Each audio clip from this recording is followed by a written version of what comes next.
Ladies and gentlemen, welcome to Casting the Spotlight, episode number 229. And tonight, for the first time in over 2 years, you are solo.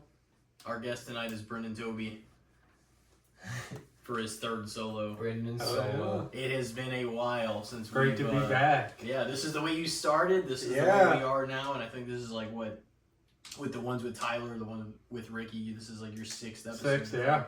Yeah. You're a seasoned vet now. Yeah. Been around. Yeah. Been around It's the been a block great a time. too. It's been fun having you Yeah. on, man. I'm glad Great you. talks. I'm glad you agreed. I'm glad that I pursued it, and I was like, you should come on. Like once I realized all the shit we had to talk about, and I was like, Elijah had just seen Walking Dead like a year or two, whatever before that, and I was like, we would have a good discussion just about all that stuff, about like the common interest and just, you know, the vibes would be good and fun. And like, you've been on a bunch of times since then, and hopefully you enjoyed it. Yeah, I wouldn't have expected to keep doing this, to be honest. This is just out of my comfort zone, and it's been great. Well, hopefully you've had a fun time on here. Yeah. Oh yeah, for sure. Great talks. I mean, you know, Walking Dead. Obviously, we entered with the True Detective theme. Amy and you recently watched that. Great season 1. Oh, yeah. I don't think you could beat that. No. That's the thing with that show, and I actually was listening to a podcast that like covers entertainment I listen to sometimes recently that was kind of talking about this, that it was like what McConaughey and Woody like delivered in season 1 of that show, because it was like, it was carved out anyways to be an anthology kind of series where it's like every season's a different city, a different pair of detectives in a different case. But it's like how good that first season was. It's just they kind of ultimately fucked themselves, because it's like it's never gonna get better than that. Yeah. No. You know, it was the Halloween recipe all over again, where it's like they wanted to do an anthology, like people just wanted Michael Myers. What I say is, in like not just kind of asking you guys, but wouldn't you put that right up there with like your favorite seasons of any of your favorite shows? Yeah, if not better, probably. if not better, it'd be like right up there with them. The ones of like Breaking Bad that we watched and of The Walking Dead, it's like that is right up there with the very best seasons of Walking Dead. You know what I mean? Like it is incredible. Like those two, like yeah, for sure. You know, and it was only 8 episodes, but that's how hard it would be to even. Yeah, but it's like it's kind of at an advantage too, because it's a contained story within like that. Capsulized. That's the whole story's right there. Yeah. And it's just so well acted and well told. Yeah, and the characters, amazing. Yeah. And they're just so vastly different from one another too. That's kind of what. And how they interacted with each other. It's so funny though, because like I want to point out, like Woody Harrelson's character is just nothing like he actually is. Though. No. That's the thing. No. Well, him and McConaughey are very much more aligned like one another. Yeah. And there was like that Zach Galifianakis that does Between Two Ferns, just like awkwardly interview celebrities. He had one with McConaughey, and he was like, "So you and Woody Harrelson shot a television show together, True Detective." He's like, was it over or under a pound of marijuana smoked on that set?" And Matt McConaughey was just like, "Yes, sir." That's like all he said. But yeah, they're just two like stoner buddies. Like they honestly feel like they would be chill to hang out with. Like they'd be like a good time. Yeah. But Woody Harrelson typically kind of plays a prick. Yeah. Like he was great at it. He's like usually a bit like his character is a bit of an asshole a lot of the time. Yeah, they were both put up for like best actor, lead actor, and an Emmy. And the way the characters developed throughout the season, I mean, come on. Yeah. It was just such a like everything about that show, man. I told you, I was like, it's gonna be great. I told Cody I need to show him that too. Yeah. Well, and like also, you think something's He's not always a happen. fan of good shit though. Yeah. You think something's gonna happen, and then just something completely opposite happens. Like you just don't know what's gonna come next in that show. So I mean, the first time I saw that, I was so hyped. Like whenever they caught up in real time, like when the story takes place, and like Rust is following Marty from behind, and then asks to get a beer at the bar. I was like so pumped, and I was like, wait a minute, there's 2 episodes left, and now they're caught up in like much later in the story. This is gonna be fucking sick. And I don't know, just some of the stuff like where Marty pulls over for him. He's just like, how about I buy you a beer? And he's just like, okay. And then he like just slow like trances this way, and then he comes back. And he's like, on second thought, like you think he's got something just really deep or crazy to say, or whatever. He's just like, why don't you buy me a beer? And then he walks. But it's like, man, both those characters were so great in like the last 2 episodes, especially after all that shit. Like you realize there was a whole other part of the story to be told, and it was fucking crazy. Yeah, those last 2 episodes were intense. So much happened. Yeah. The part when he's like, he sees him out there in the woods, he's like, what? New Orleans Police Department, freeze! That guy's like, he's like, no. He just takes off. Oh yeah. The Yellow King? Shit always kills me, yeah. It's like, when they finally get face to face with the guy, it's like, that's the first interaction. He's just like, no. Takes off into the woods. Good show. Yeah. Oh yeah, great show. Yeah, I'm glad you recommended that. I mean, and now I gotta watch season 3 since it references season 1. Okay. So, Did you watch 2?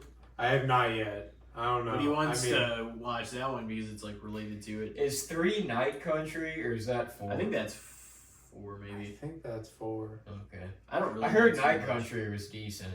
I haven't heard a whole lot about 2 and 3, which kind of leads me to believe they're not great. Yeah, and see, that's the thing. That's tough because I mean, with season 1 and how they top season 1 to all the other seasons, I don't know. I feel like it's gonna be tough to watch the rest. Yeah. At that point. And they say it's like the same show, even though it feels completely different. And I know season 2 is probably like the worst, I would think. Yeah, it's under the same umbrella. That's crazy. It's got like really talented people in it. But I've tried multiple times, and I've never watched more than the first 2 episodes still. I haven't tried to watch it probably in years and years at this point. Not at this point. But anyway. I was going to say, I think it's time. And you've never been on this segment, this or that, but you've watched from afar many times, right? Yeah, all the episodes. All right, well, what have you liked? What have been some of your favorite categories? Honestly, like, what could you place yourself in and be like, that would have been a fun one to do? The Walking Dead. The Walking Dead one. The characters. Of course, yeah. Yeah, we did the seasons too. Yeah, that was a good one. And then one I probably wouldn't be in, but I thought was kind of unique was like the Jason movies. When you guys compared, it was like around the horror season. Yeah, probably. It was probably. I wonder if it was like the weakest installment one or something. The weakest franchise films. Yeah, it was that one.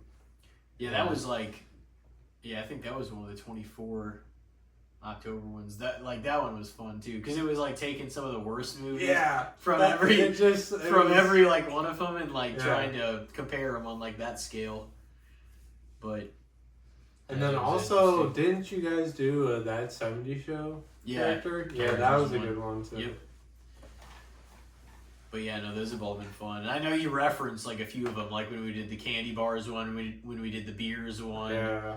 We've done like a few multitude of like Christmas ones, Christmas songs, like some of the holiday ones that we've done. Yeah, films. Horror characters, yeah. there's been so many different things, but tonight, and this will be the third time we've done this, but it is oh so appropriate because Mandalorian Grogu comes out May 21st, opening night. We're scheduled to see it. It's in the books. It's locked and fucking loaded. I'm there. We're gonna see it, and see it. it's the first Star Wars movie that comes out in 6.5 years. So we will see. We'll see how it is. Yeah. Man, I'm hoping for good things. I Like, am. Really. the I'm rooting for it. The Mandalorian series was You're gonna be one of my favorite Disney Plus Star Wars things that they did. Probably, potentially my favorite. Yeah, Disney it's Plus Star phenomenal. Wars thing. Like, I enjoyed that entire show, so I can't imagine that I won't enjoy the movie, but I just hope it performs well too, because I can't imagine that it wouldn't. But Yeah. who knows? I mean, it's been so, like, a handful of years now, though, since the Star Wars anything's been in theaters, so you Other would think than the fans would re-releases. show out. Yeah. The re-release fucking made money, man. Yeah. That shit's I mean, crazy. That's why it makes you think there's no reason this wouldn't make money. Yeah. Oh yeah. No, it definitely should. It's Well, just and like, everyone likes Grogu and Mando. I Yeah. mean, Yeah. There's really good characters. well, how do we feel like the marketing's been? Honestly, I think it's been pretty good. I mean, Yeah. I've seen it around. I mean, yeah. And now, I like, have- Walmarts and Targets are advertising, like, Yeah. more toys of Grogu and They have Mando. been So, in relevancy again. and honestly, I think they say it's going to hit pretty low. Like, people, like, seeing it and everything. But I think a lot of people, I mean, kids, families will see it on release. So, I don't think there's going to be an issue. yeah. No, and they'll be getting out of Yeah. school. They'll be like, "Hey, let's Yeah. go to a movie." It's around that time. Yeah. And it's been so. I mean, how long has it been since Mando season 3? A couple years, hasn't it? Or longer. I think that was released in like 2023, right? Yeah. Something like that. So I mean, we've been kind of waiting for either a season or Something. a movie to come out. yeah, for and this is Mando supposed to be Grogu. the big hurrah, like the big, I guess, Exactly. assuming. Now I wish they would have done a season 4, but that's okay. I'll take a movie too. I mean, it doesn't Yeah. matter. But yeah, I mean, I have faith that it can definitely be a good, even maybe a great movie. But we'll see. I think, like, regardless, maybe the hype's a little, it kind of puts it in a place that it can exceed expectations because it's been a number of years since we've seen anything. And, like, I don't know if people are quite ready or not for a Star Wars movie to come out, but I do think quite a few people will see it. Yeah. But whether it makes mega money or not, or just makes like its money back or makes a profit or doubles its doubles its budget. Do you think it'll be a top 10 grossing film of the year?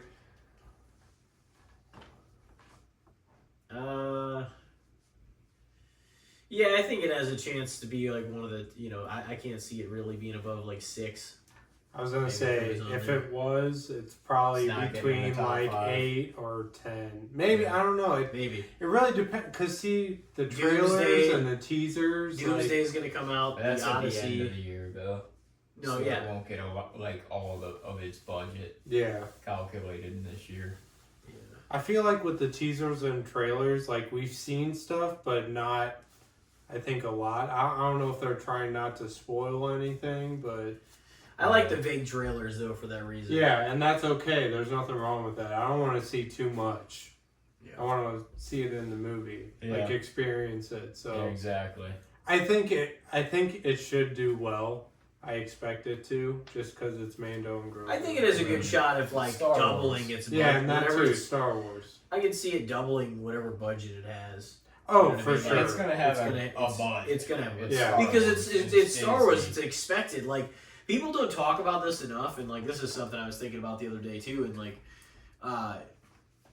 some of the shots like in Star Wars, like they've always been that way. It's like the cinematography in a Star Wars movie is like the top of the top of the top, like the way the fucking stuff looks. And it's always been like that. Yeah. And like, you know, people like to shit on certain things or like, oh, say it's this and that. It's like, no, it's actually they've always had a lot going for the whole franchise as an entity. You know what I mean? Like, they're actually well done and well executed. They're great, like, toy movies, great kids movies, great also, like, adult movies if they want to watch them. So, obviously, referring back to this or that also here in a second. But no, but yeah, I don't know. I've always felt like maybe even even into the sequels, as much as we kind of don't give them their due in some ways, and rightfully so in many ways.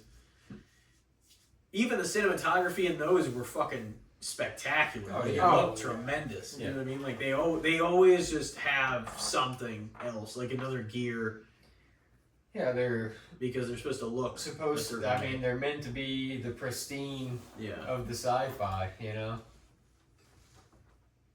Yeah, and seeing like the Death Star in Episode 9, that was pretty cool. I mean, I don't know, just the quality and everything. I mean, it's top notch. Yeah. Emperor Palpatine Well, there with all his the fucking cords and the shit. shots in Revenge of the Sith, like so much of yeah. the stuff that like they had, it was. And the Yeah. time then was way different. So, I Yeah. mean, It all still translates pretty well. Even the old ones don't look like, I would not say look bad. no. Like not there's at all. certain things that you're gonna be like, oh yeah, of course that seems older, but anyway, no. Tonight for the third time we drew Star Wars characters. You gotta read first. Yeah, I think I'm first. So yeah, let's dive into it So here. Brendan, man, you're in a special position. You're only the fourth guest to be doing this I'm honored. in the Star It'll be Wars fun. characters. Interesting. But it makes sense because you're going to the opening night of Mando and Grogu. Yeah. So here you are, the main on the night, and this will be interesting because I really don't know what you think at all on a lot of this. Yeah. I don't really know what you're gonna pick, but I can kind of sometimes gauge where your mind might be with certain things, you know. Yeah. But the main is going to be Rey. Okay. I wasn't Alright. expecting that. Yeah. So Rey is in the hot seat, and first up we got Rey or Bo-Katan. Okay. Who do we want to answer first here? I don't know. You guys can kind of just hash it out. Bo-Katan, Who answer you know, is first? Yeah. what's her name's younger sister from Mandalore that Obi-Wan is in love with in the Clone Wars. I forget her name too. Like Yeah, I shouldn't even forget her name, but Yeah, she's it'll in probably occur to me at some point. Well, in the Mando. Satine. Oh, Mandalorian Satine. and Yeah, Satine. Satine. That's what it is. Yeah.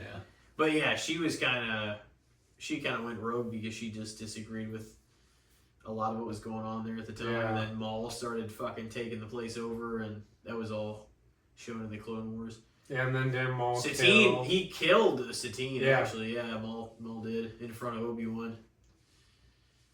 Fucked him up, man. Yeah, that was think tough to for when he watch. was younger. Yeah. Yeah, well, you know. Maul, he's an evil son of a bitch, man. And technically, you're not supposed to have attachments as a Jedi. So. Yeah, well, Yeah. They did. Yeah. some of them, yeah, definitely have. Ooh. But, so, okay, it is Rey. Ray Skywalker. Did you Ray, like that? Did Ray you like Palpatine. Did you Ray like that she Palpatine. took that name on? I mean, I don't think it necessarily bothered me, I guess, as much as It did some bother me people. all that much, honestly. I don't But, like, Yeah. I don't think it did, but.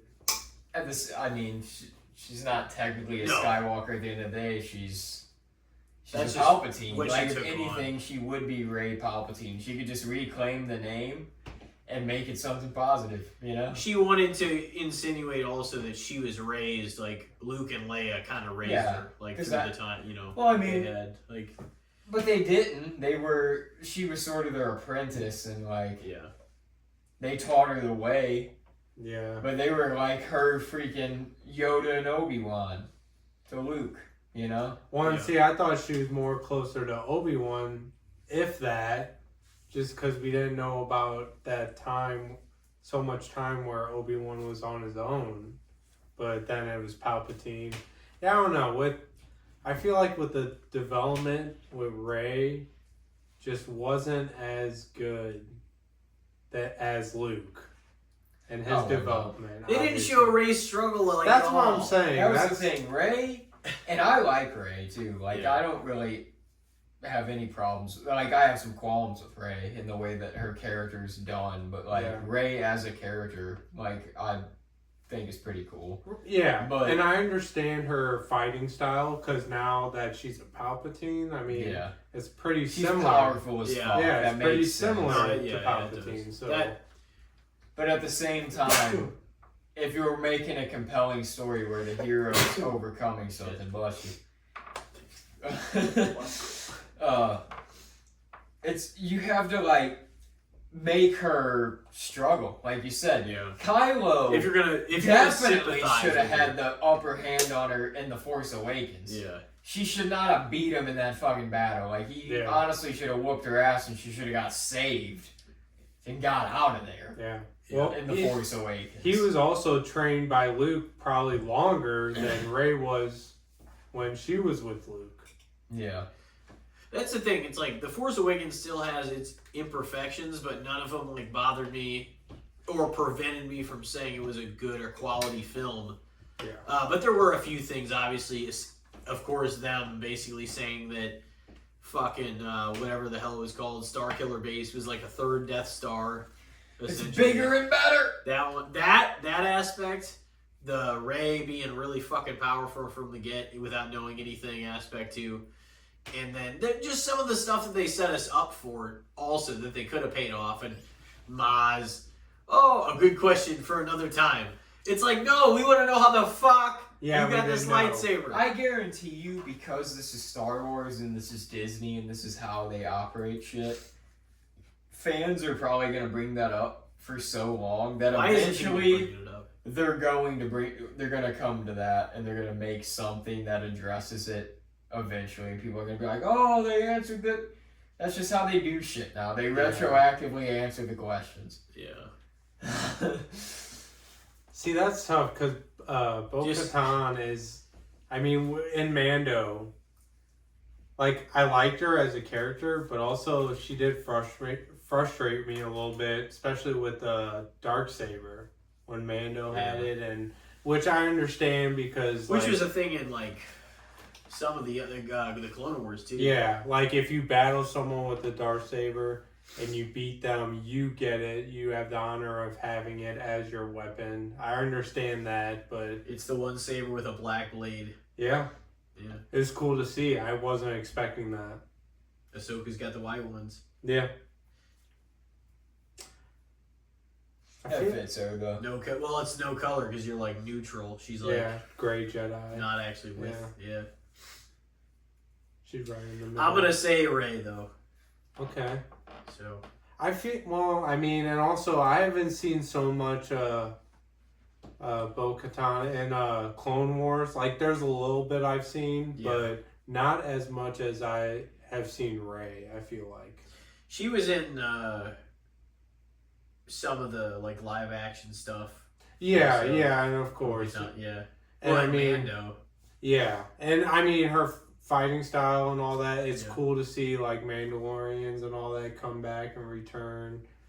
That's tough. That's really tough because I almost want to take Bo, but also I mean, Rey. I feel like I had a lot of issues with Rey, but also, I mean, the main one was really just the struggle. There was really no struggle there to where she could grow as a person. Yeah. And in the end, like when you saw her pull out her yellow lightsaber, that was cool.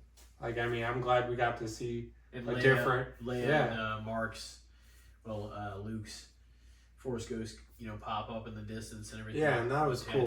That was sick. Buried their lightsabers.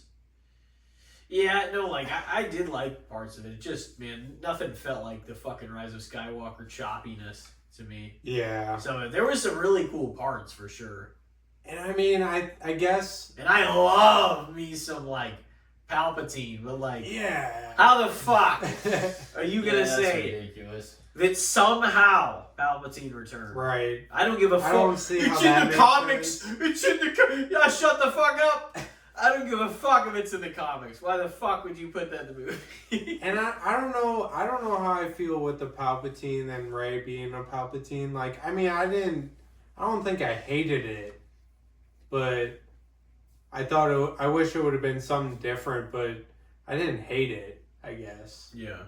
Just because, like, with the fighting style and everything that went with it, I mean, it made sense to a certain point, I think. I think I'll have to choose. Don't feel pressured one way or the other. Yeah. I think Sure, Bo. opinion. I think You're gonna go Bo. Bo? Yeah, but like a hair, I feel like. Okay. All right. Alright, next up we got we got General Grievous.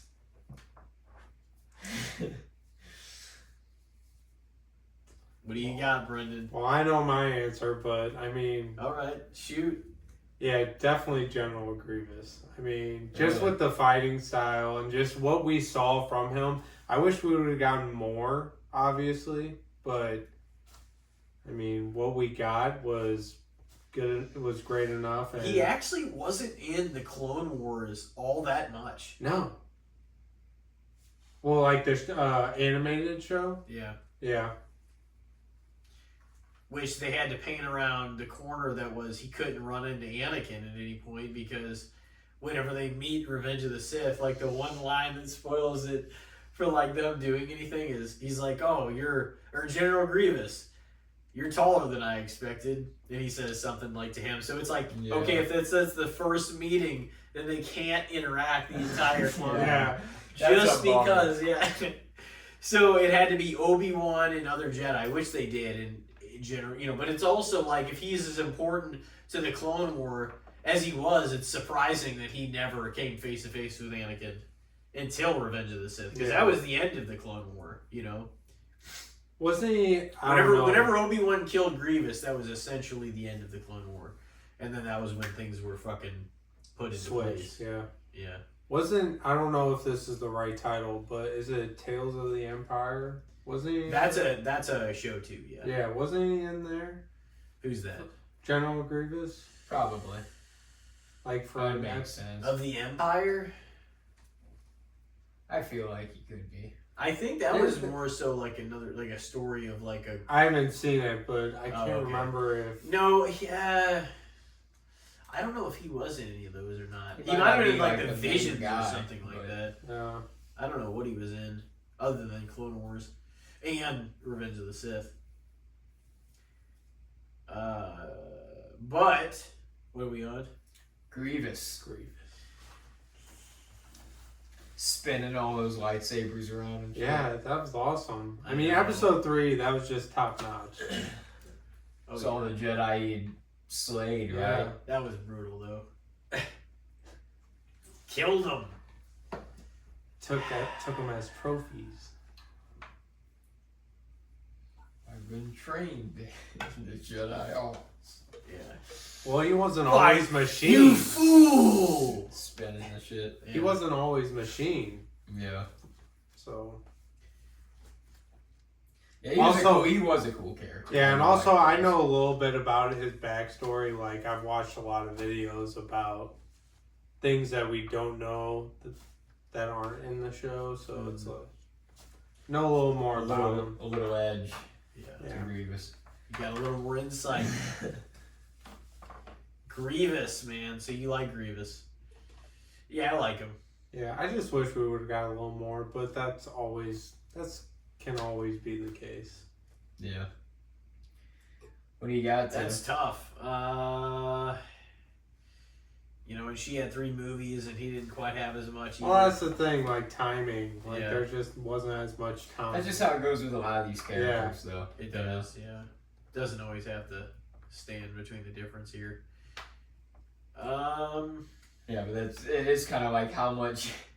It is sort of, and not fully, but it's kind of like how much did you like the sequels in a way? Yeah. Because Yeah. It was kind of her story. You know? I may go Rey by a little bit on that one too. Okay. So this is an interesting one. We got 2-0 Ray for you and 0-2 for Brendan. Slapping her around. Yeah, it's rough here. Next up, it's probably not going to get any better here for this one for sure. But we got Ray or we got Luke Skywalker. Her master. Luke.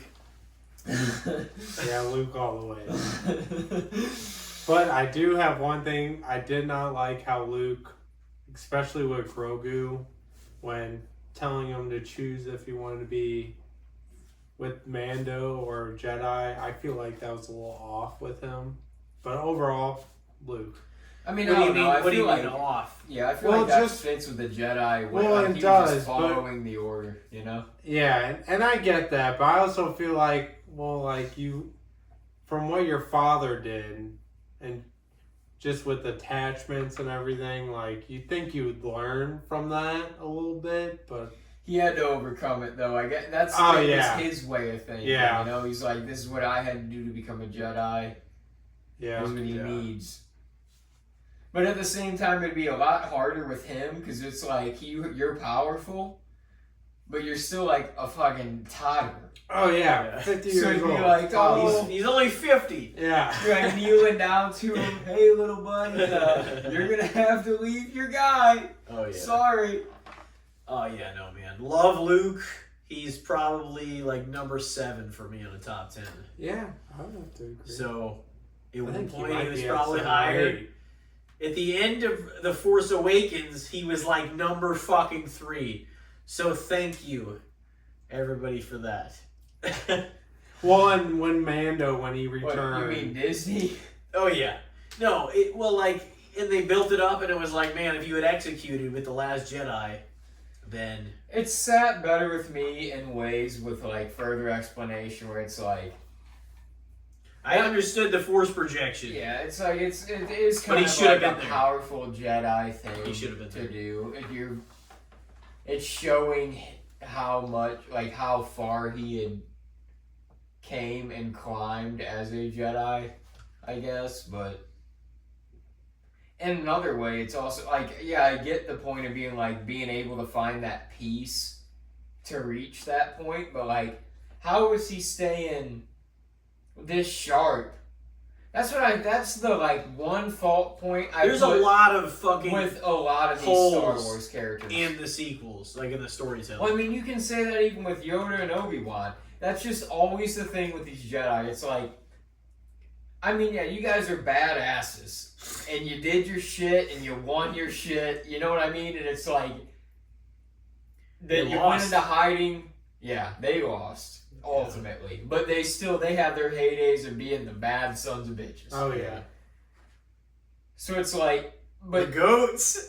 still, after decades of not Yeah. really doing it and being around people, like training and like using these skills, how are you still sharp? You know, Because they're still that good, but I guess it takes a little tapping into. I mean, Yoda went to Dagobah to like learn more about the dark side of the Force. He said like Yeah. the planet was like strong with the dark side of the Force. It just wasn't Yeah. really inhabited by any like group of people. It was just creatures That and just like feels like the everything. the nature of it was strong with the dark side of the Force, Yeah. like of the swampy, dark planet. Like you would get used to it, I guess. You know? I think he went there just to like learn more. Get used to While it. So he put No himself more of the Force. right there in the fucking the camp and shit. He was just knew he was strong enough yeah. with the Force that he wasn't going to be turned. I think Yeah. it was like honestly to go out there and Manipulated. learn more stuff and just be he knew that nobody was gonna fuck with him on Dagobah. Yeah. Oh, who are they siding with? What, a bunch of fucking snakes and fucking scorpions and swamp shit? serpent. Yeah. Whatever shit that was. Shooting in the water. R2 out of the fucking water. Yeah, that was some crazy shit. What was that? There's so many things that happen in the Dagobah scenes that I Oh, feel like yeah. there's no explanation for. Yeah. But, It's like, just what happens on that point. Empire You gotta was watch out. sick, but I've always wondered that, honestly. Well, I think the planet that he was on, Dagobah, it kept Emperor Palpatine and Darth Vader away because they couldn't sense the Force there. Yeah. Yeah. And that's what hit him. Yeah. I believe that's what I read. And he I didn't can't really remember. use it much. Well, yeah, and also I'm sure like when he went there, I mean, he wasn't as fast, I feel like, as he used to be. I'm sure not at That's first, true. but as you get older, and honestly, like with Obi-Wan, PTSD and all that stuff, that really probably hit him hard. Yeah, you're fucking isolated. Yeah. Yeah. So I with mean, Yoda, it's worse. He's isolated on a planet with fucking nobody. yeah. It's just a bunch of fucking He reptiles went nuts. and shit. And like when using the Force, No, in that was an act. episode 5. Yeah, but I mean, how that? I guess being a different species, it's different. But it's like in our way, it's like as a human, how the fuck would you not going through what you go through and then go to a planet where you're just around swamp creatures? You'd fucking lose. If you want to apply logic to it, though, that's actually not a bad argument in the sense of like that he sort of deteriorated physically to that level fast because he was alone and he turned off like the moving around. He just had his little hut. Because the whole and he was old the as whole hell point of anyways. the whole point of it, and for Obi-Wan too, was to keep a low profile and make sure you're not fucked with. Like, so you have got to tone down your even use of the Force Exactly. and your lightsaber. So Well, and like when he used the Force for Luke's starfighter to bring out of the swamp, who knows what before that when he has used the Force. those are our boys, man. I mean, I'm they sure had to he's- fucking turn into hermits to survive this shit. I'm sure he's probably talked to Qui-Gon maybe a little bit to also learn about like when you pass how to become I guess immortal. I saw like a meme or something about that. Like we're like how Qui-Gon's the first ghost, and he's like, I forget what it was, like a rabbit or like something little, like just like looking around. They're like, there was like nothing, and like he was there by himself. It's like, what the fuck is this? But it would have been so cool to have Qui-Gon like in the Revenge of the Sith or like something like that. I know they tried to make up for it. They should still shoot it and fucking re-release Revenge of the Sith with all the deleted scenes in it.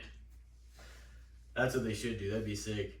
I wish we would see an extended version of that. Would watch it 100 times. Oh yeah. 100 times. Probably not, but No, I've maybe release that shit in theaters and everybody go see it though. Oh, they For do. They sure. even just years after their fucking 20th anniversary, they would. Yeah. But no, back to it. What were we on? It was Ray or Luke Skywalker. Oh, yeah, no, Luke Hammer. Yeah, everybody asked. Yeah, Luke. All right. His granddaughter. No, I'm kidding. So it's 2-1 in Listen. favor. Of There's no Ray relation. for Tim, and it's 3-0 or 0-3 0-3. out of Oh, favor. man, you took Luke over. What the? No, I'm kidding. Next up, I'm not necessarily how familiar you are. I think at least a little bit because we watched a scene off air from it. But the Rebels series. A little bit. But we got Ray or the main character, Ezra Bridger.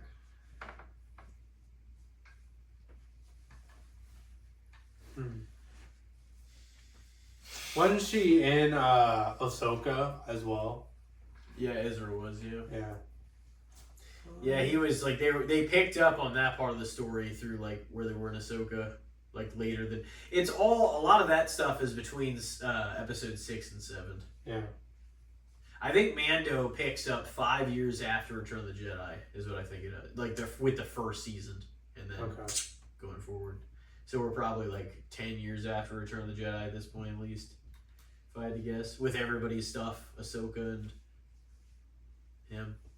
Maybe more at that. I don't know. But there's 30 years between 6 and 7.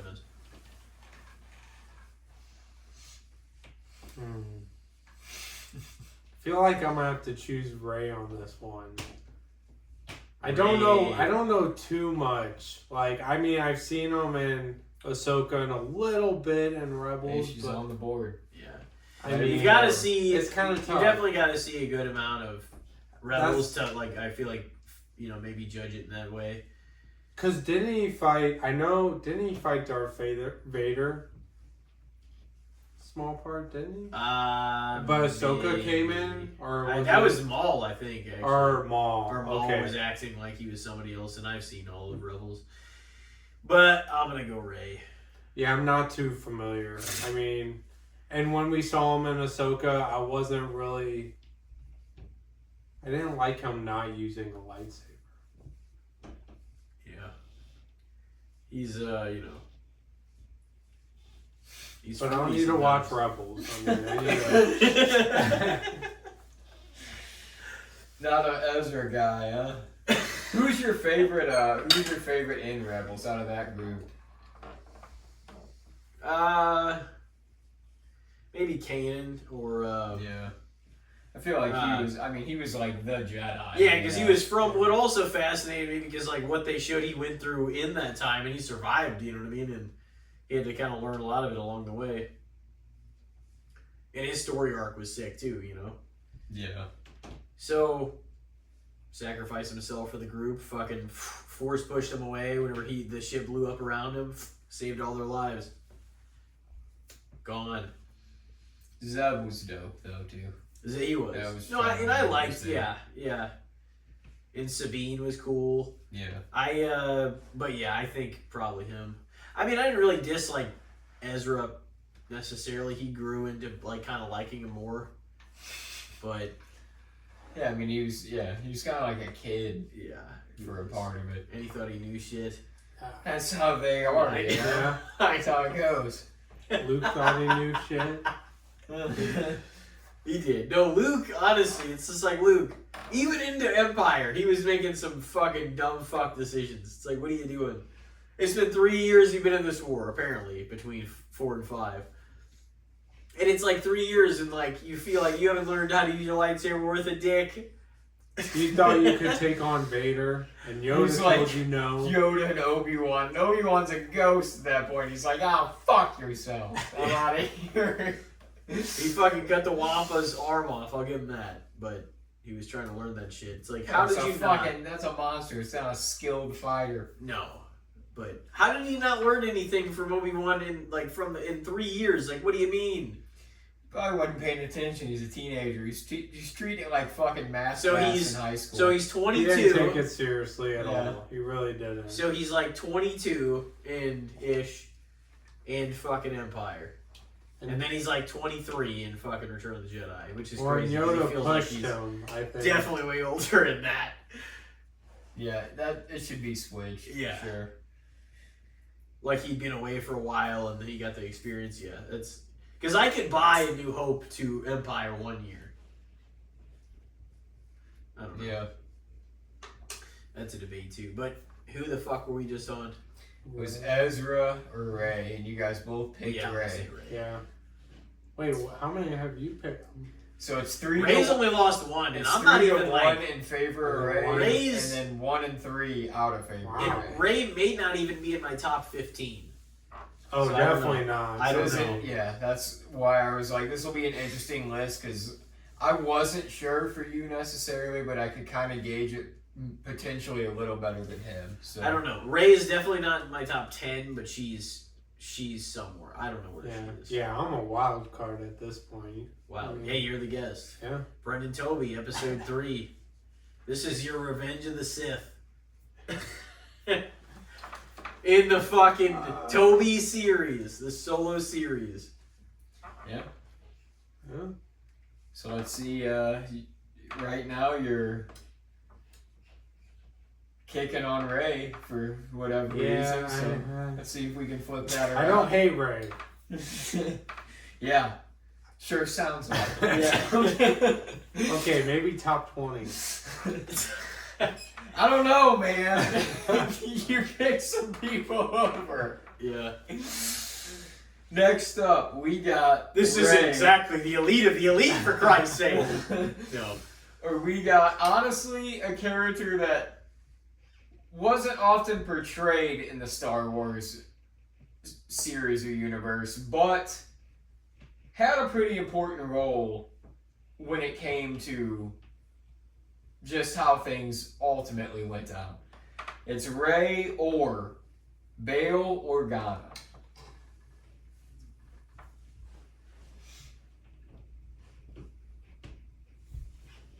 You know who Bail Organa is, right? Isn't... You like Rey's Leia, basically. Oh, okay. Yeah, okay. Yeah, well, and he was the guy. Oh, whenever you like warned Obi-Wan not to, he was with Yoda and Obi-Wan towards the end of a lot of that Revenge of the Sith stuff. He picked up Yoda because he was kind of like still. He knew that they weren't full of shit, but he knew something was going on. So he still kind of played into all that crazy shit. He picked up Yoda, and there was a youngling that distracted the clones from killing. Yep. And then he took out like fucking 6 of them, and then the other one shot him down. Yeah. And then obviously took Leia. Watched over for years. Is that worth nothing to you? Well, I mean, I don't know. Well, yeah.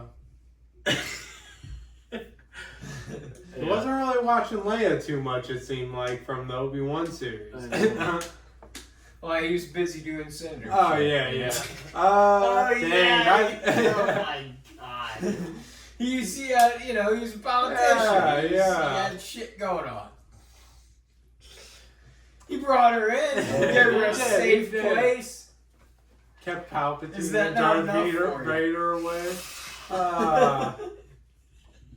I feel like we got a little more from Rey. Even though... Damn. I don't think we did. I got overall. I mean, the thing is, that's the thing with Bale. He was in Rogue One also. You don't know a whole. He is around. You don't know a whole lot about him necessarily, but he did have an important part for the fact that he ultimately provided safe haven for a very important character. Yeah. You know. I don't know why drawing. Of course, like. As far as like a character kind of on the the outlines of some of the story, he was a very important, like, played a critical role in that story. And it's kind of funny because it's like almost unknowingly played a really critical character in like 2, 3 into 4, like almost bridging both fucking trilogies too into being. And then I assume whenever they blew up Alderaan, Bale's gone. So when you had to split, you had to split Leia and Luke up. Like they could not be in the same place. No, it went. They did it exactly, probably the way they should have done it. Yeah, and if it wasn't Bale, if he didn't take her, I mean Yoda. But even then, like in the swamp area, like that's just not ideal. It was Yoda, Obi-Wan, and Bale that decided where they were gonna go. Yeah, it was those 3, and they always wanted a little girl. So I mean. That's what he said. Yoda didn't want to take no kid to fucking no swampy ass place. He's just like, maybe I'll just tell them I'm going here so that they don't send any of the kids with me. And he ended up getting too old to this shit. He was.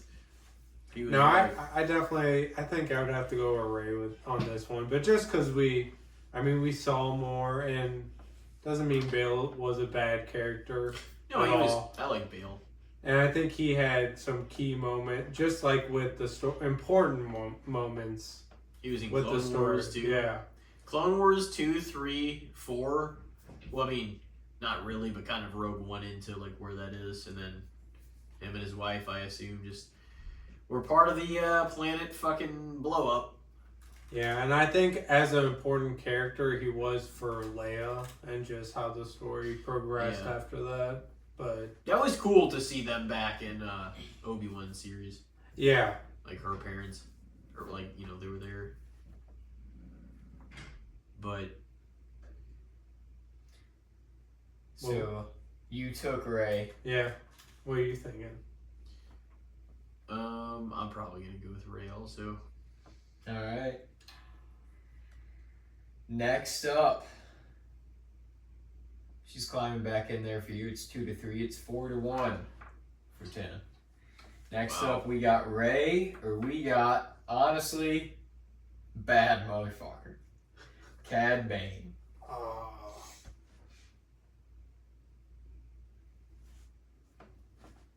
The bounty hunter, man.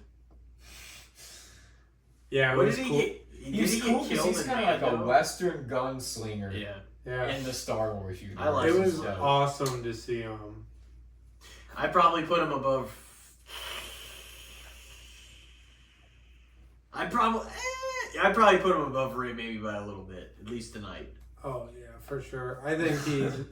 I mean, he's not top 10, obviously. He is one of the better bounty hunters, I feel like, in the series, though. He's dope. And Dude, just his like, backstories, I mean... He bested Anakin and shit a few times, too. Like, he, bested the Jedi and shit. Like, not that he, left them wounded or anything, but it's like, they thought they had him cornered and he got the fuck out of there. And he was a crafty son of a bitch. Yeah, no, he was a sneaky, yet calculated and always setting up his getaway kind of bounty hunter. Like, he would collect, man. All throughout the fucking series. Like, when Obi-Wan went away and played that tournament, like, Dooku had set up and, some of the Separatists to, see, it was, to fulfill a job or whatever. But but when Obi-Wan faked his own death to make Ahsoka and Anakin think that he had actually died, just so he could take on this other form of a bounty hunter. I forget exactly what the guy's name was. Then he was going to be able to win the thing and get the insight that they needed. I forget some of the nuances of that story, but that was such an important arc because it also kind of helped you understand why Anakin's mistrust in the council and everything really started to fester in that timeline, going deeper into the Clone War, you know what I mean? Yeah. And they're not even letting him in on things, and he was he knew something about it was wrong the whole time though. He's just what the fuck is going on? And but that whole arc is sick, and the Clone Wars just have so many great episodes. So we even saw a little bit of that in episode 3. They didn't tell him everything. Yeah. And he was frustrated. That's when it was really boiling over, too. So what was that one? It's Cad Bane. Yeah, I'm staying with Cad Bane. Cad Bane. Alright. Next up, we got Rey or we got Kit Fisto.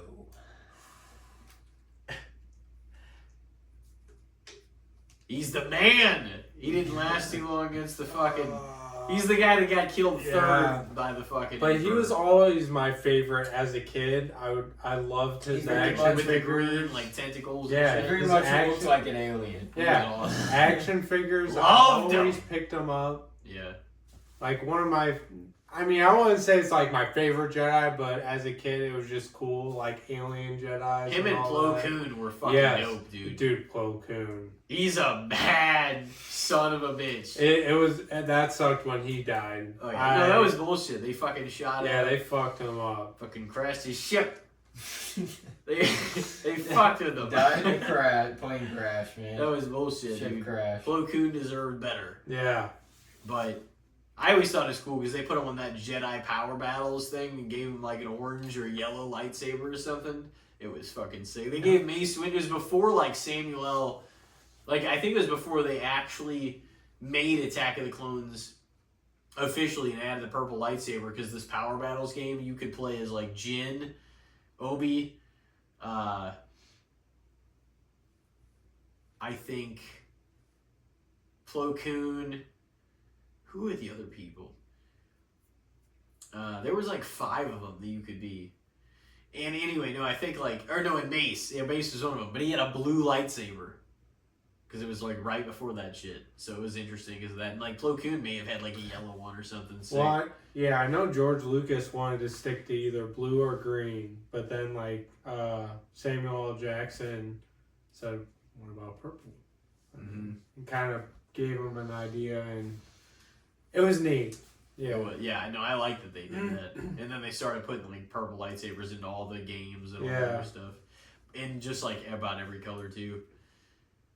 But who was this one? Yeah, no, I just It's like Kit Fisto. Fisto. Love Kid Fisto, the Emperor, man. He fucking killed him third. Yeah, Mace tried to protect him for a minute. Woo! And then he just got smacked. It was Yeah, too that was the quick. thing, man. His death looked rough, dude. He's like, oh! Just The only- falling backwards off screen. Yeah. Like, oh, It was so bad. That the only one that was possibly going to make it out of there was Mace. Yeah. Like Mace is the only one that looked like he put up a fight at all. No matter how many Well, that's times 'cause you he watch knows- it, too, you hope that Anakin's gonna do something different. You're like, yeah. oh, Yeah. don't fuck Mace over Oh, here, man. man. Well, and Mace's technique is to take in the dark side. So he was embracing Palpatine's energy and everything, which made him stronger. Because he knows how to split it to use the dark and the light. That's his advantage. You know that when Palpatine was electrocuting him, right? Yeah. And like, doing all that stuff. And like I know me and you and Ethan talked about this. And like, cause I didn't know this for a long time, is that wasn't actually him like melting because of the deflection or anything like that. It was because it was like the makeup, the him impersonating fucking Palpatine, the senator and all that shit that he was for all those years, Chancellor. That was his true form, was this melted just... I was wondering, I thought that so. actually made him what he actually looked like. So it's like what he was before was just the makeup of, this fucking snake that takes another shape. And hit, you know what I mean? And because he was Because playing that both didn't sides. happen to Mace Windu. So it actually makes sense. Yeah. Well, yeah, and that's the other thing. Because why would the deflection happen to other people? But it's like when it happens to him and he's actually hiding. And by that point, too, that's the other reason he let it happen, because he had no reason anymore. He knew that Anakin was about to fucking help him. Yeah. I'm too weak. He was too weak, man. He couldn't do it. Which is crazy, because Anakin literally found out he was a Sith Lord. Yeah. What are you talking about? Just You're weak. sitting there wielding more power than anybody in the fucking what the galaxy hell? at that point. And then he like instantly just that smile. He's just like, Anakin fucking. The fact that he knew all these things though, and he was just able to get him by him, and he still had him. Just through all toyed of it. him. Oh yeah, well I studied the dark side. You got to know both sides of the Force to really truly be able to handle it. And Yeah. Yep. You control it. literally could have learned that from Mace Windu if you really wanted to. He was so powerful. Well, He Mace even- wasn't wanting to he let even him in did at all. stuff. Well, and that I'm that so is the pissed thing, about because he didn't trust him at from all. dying. Yeah. But that's the thing. If Anakin actually turned him in right there to Mace, and they took him in together, that could have been a big point of trust for Mace. Too. Remember when he was sitting in that throne room though, and Palpatine was communicating with him from afar, and he's just like, "If they kill me, any chance you have of saving her will be lost." Like he was still making sure that Anakin was gonna be. So that was the only piece of the puzzle he had to have go his way in order to really make this happen. Because the clone army, thanks to Jar Jar episode 2, Misa, he fucking let it happen. Yeah. He's just granted the emergency powers, or Palpatine, or whatever, not Palpatine, whenever Anakin and Padme were gone in the boo, playing with sand and shit. So whenever that happened, they gave the powers to the Chancellor, which he never gave up again, because the clone army was officially in his. He wielded the one piece of the puzzle that controlled the whole war with the whole entire clone army. So it's in these chips eventually in the Clone Wars were revealed, one of the clones found out, or there was a malfunction, and they figured out that the chips were there. The moment Palpatine figured out that one of the clones figured that out, he wanted him sent to his office, just so he could fucking get rid of him, just so he wouldn't tell other people, So that actually was a story in the Clone Wars too. Yeah, they were I actually did gonna see tell. that story. He was actually going to tell other clones about the chip, and tell about. He's just something's going on with this shit, and Palpatine fucking figured out who the fuck it was. I forget exactly how it went down, but I know that he probably electrocuted the fuck out of him. But it was goddamn. Probably. I'm sure that's what he Yeah. did. Oh no, I think he did. It was vile, man. What the hell was this one that we were on? Kid Fisto. Kid Fisto. Oh, ooh. Yeah, Come I'm not on, doing man. We Kid just keep going back to it. That's It's tough. Like, what are we That's on? tough. That's tough. I know. I don't want to keep doing that. But we only saw I like know. a little bit, I and know. mostly It's tough it's because of that. season or You do episode see some two, of Kit episode in two. the Clone Wars, Yeah, but still not the equivalent to what you see of Rey in the movies. Probably. yeah. Not that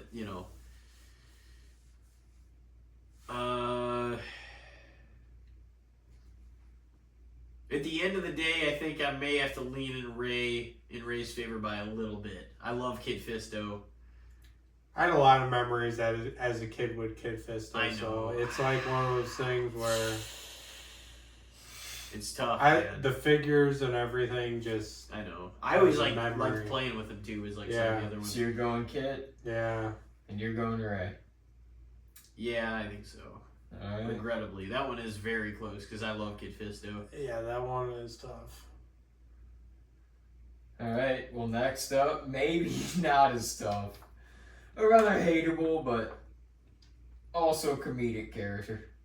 Ray or Watto? Oh, Brendan yo. saves. But you like episode 1 a lot, right? Oh yeah. It's fucking tremendous. And Watto, I mean, just like with him and Qui-Gon, with the dice rolling and just everything, and with his interactions with the kid, Anakin, and oh dang, I feel like I have to go Watto with this one. I'm sorry. I mean. I mean, you do you. You cannot really. This is your opinion. Yeah, So lay it out the way you want to lay it out. I don't know, just my memories as a kid watching the prequels. I mean, the Phantom Menace. Yeah, it was a. And then episode 2 when Anakin went back is like, where's my mom? And it's like, He was well, I kind of sold like- her. You are ready! Yeah, he was Watto was in a bad way. Yeah. in episode 2. Oh yeah. Well, and also like you couldn't use the Force on him because when Qui-Gon like tried to persuade him and everything. What do you like think? that- You're some kind of Jedi waving your hand around like that? Yeah. Yeah, I mean. I He don't was know. just Just like an interesting, interesting- slick, like pawn shop. Yeah, dealer in the interesting Star Wars. Oh character. yeah. No, he was. He was. And his bond, I mean, granted, he would. Anakin and his mom were a slave and everything, but just the interactions that they had, the conversation, I don't know. Gonna Just- go Watto. It right? meant a lot more. Like, just seeing it and everything as a kid, and Yeah, I mean, it's what affects you in your childhood. I get yeah, that. I don't know. I mean, just the character. I wouldn't say development, just the interactions, and I mean, it Yeah, kind not of the seemed like development. That didn't seem like Watto developed No. too much. If anything, he went downhill. no. But it's crazy as a slave, like just the interactions that they had. I mean, Yeah, and he I don't was, at the end of the day, like, that just kind of showed how bad off they were. Was like Yeah. that this pile of poo owned them, basically. and you had to interact with them, and also like Anakin with just being good at building like machine, just I mean C-3PO, all that Oh yeah. stuff. Anakin was smart as fuck though, Yeah. at a young age. He knew that this kid, he could use this kid for his advantage. I mean, not saying that's a good thing. I think But it wasn't. Sebulba is going to win. And I'm He not saying, always wins. Hey, he's a cheating fuck. Of course he always He wins. threw like wrenches into people's fucking shit. yeah. And Ah! honestly, like he's not. It's crazy to say because I don't think he would be above Rey. Is like my top characters, but I don't know. I still think I gotta pick him over Ray. Damn. That's really tough. I'm sure I'm gonna get a lot of flack for that. But I want to be very clear here. Yeah, that you should. You know? Yeah. I want to be very clear. So here. that's your opinion. I want to be very clear here. I am going to invoke my Kurt Angle and Goldberg clause that I let you have. Where you said, you know what? I'm going to take Goldberg. I am going to go back and I'm saying Kit Fisto over Ray. Okay. Okay. But yeah, we're still in it. That's the thing. I'm going to take Ray. There's retroactive things I would do with these segments. If we're still in the segment, I'm gonna take Ray over Wada though. Okay. So you're taking Wada. Last say. Yep. See, now I'm like second guessing, but not because of what you picked, just because like I don't know. We did get a lot from Ray. Yeah. And like with her fighting skills, like. Dude, that's. I don't know. Okay, I'm gonna go to Ray. It's your I am gonna go to Ray. It is your opinion. Maybe it's the tequila. I don't know. I'm going with Ray. Hey, if you're feeling Watto, man, he always wins. All right. So that is, you have only picked, we got 2 left. Tim, you've only picked 3 out of favor. Mm. How many? Brendan, 4? Yeah. Yeah. So yeah, that was a malfunction. You picked 5. You picked 5 in Ray's favor. Oh, so we have only 2 left. Yeah. Okay. And so she's at least gonna split. See, she did pretty damn good, to be honest with you. Brendan, you have picked. Yours is the opposite. You are 3 to 5 out of favor. All right. So next up, we got Ray, or we got BB-8. Damn. Dude, honestly though, BB-8 is a lot of fun. Like it is the droid of the sequels, basically. Like they wanted to have their droid, but it worked. Like that was one of the characters that really did. It's like you can get a droid character over easily. I feel like, you know. Yeah. And he was just like the cute, silly, fun character. But he worked. He was like the R2-D2 of the original trilogy. Yeah. I mean, that's pretty much. Yeah. And also the prequels. And he was of help. Like, he had, played a certain part. Yeah. He had the map somehow to Luke Skywalker. Yeah, I guess R2 did. He was crafty too. Like BB-8 was cute though. He was like another. That's that probably being my said, girlfriend's favorite character of the sequels. Really? Probably. That being said, I probably lean in favor of Ray by a little bit.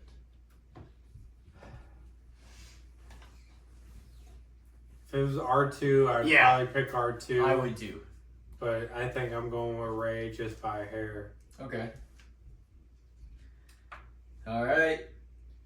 And last but not least here. Ray cleaned up, honestly. She's got 6 I did not expect me to pick Ray this much. 6 wins for you, 4 wins for you, and this is the last round here. We got Ray, or we got Grand Moff Tarkin.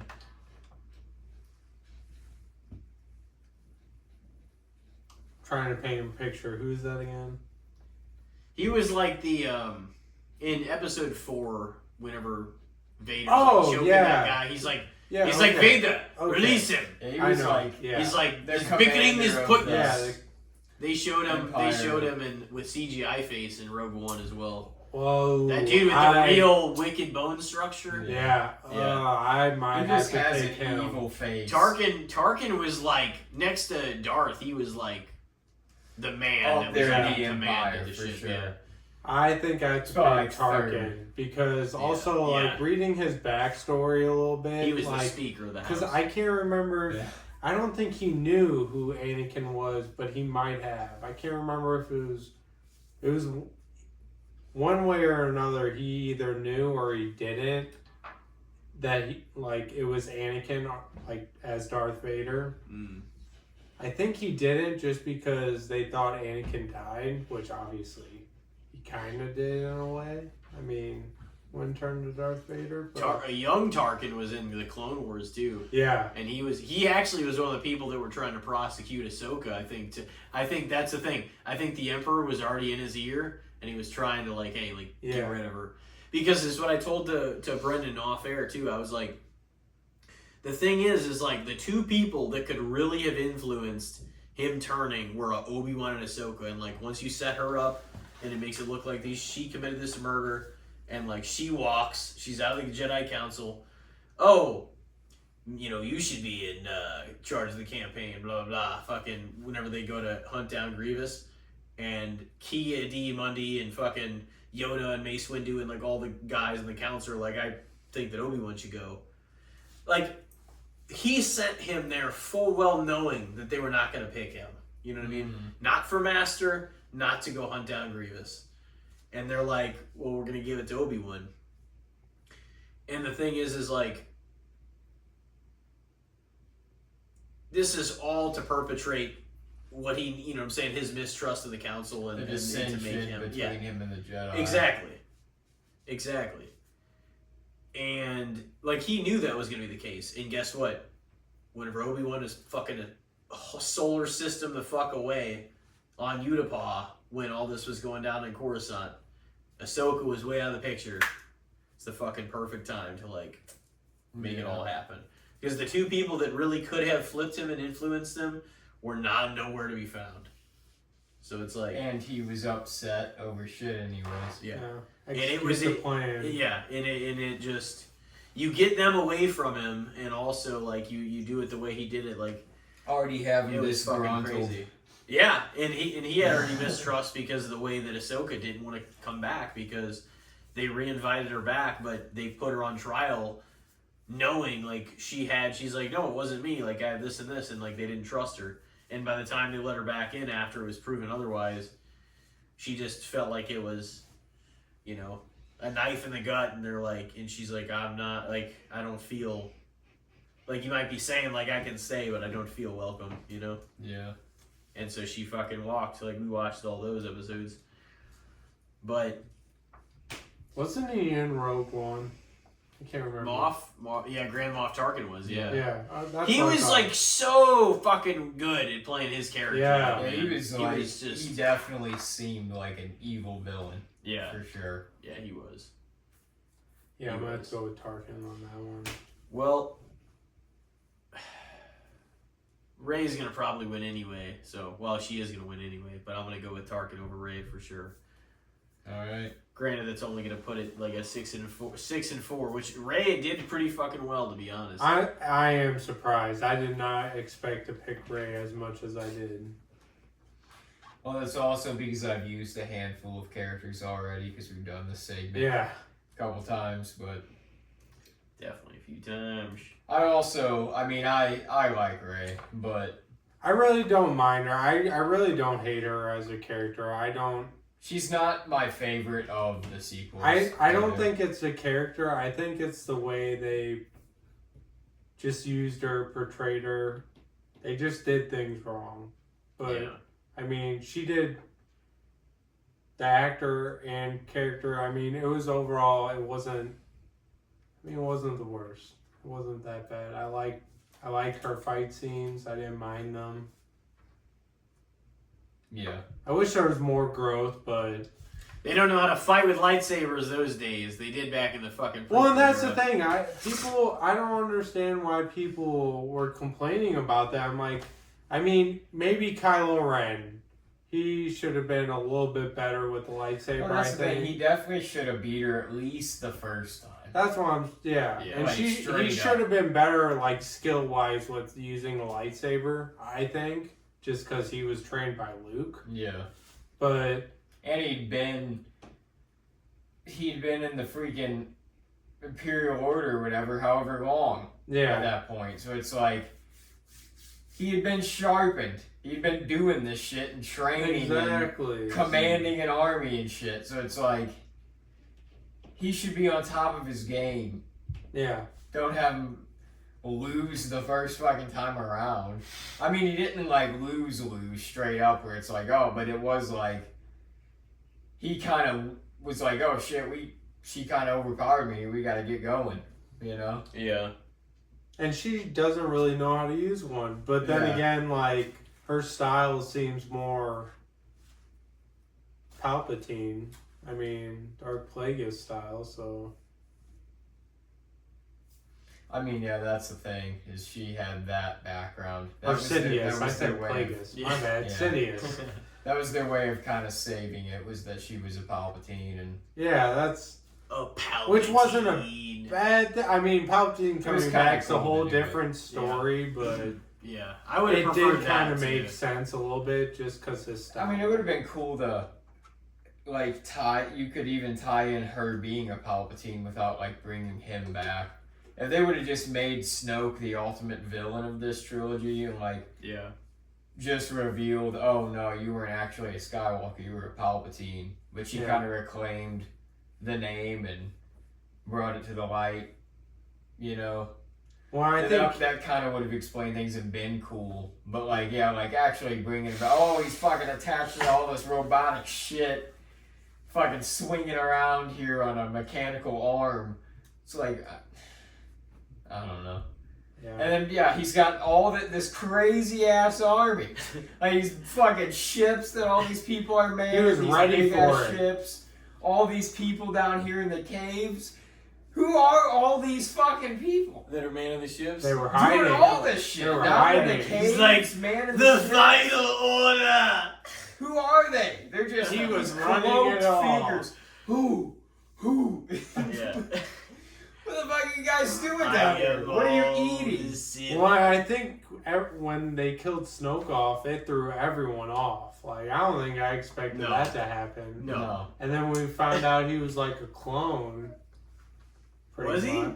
I think so, wasn't it? Or I like fucking think so. I don't know. I can't remember, like, I haven't seen the 9th movie in a while.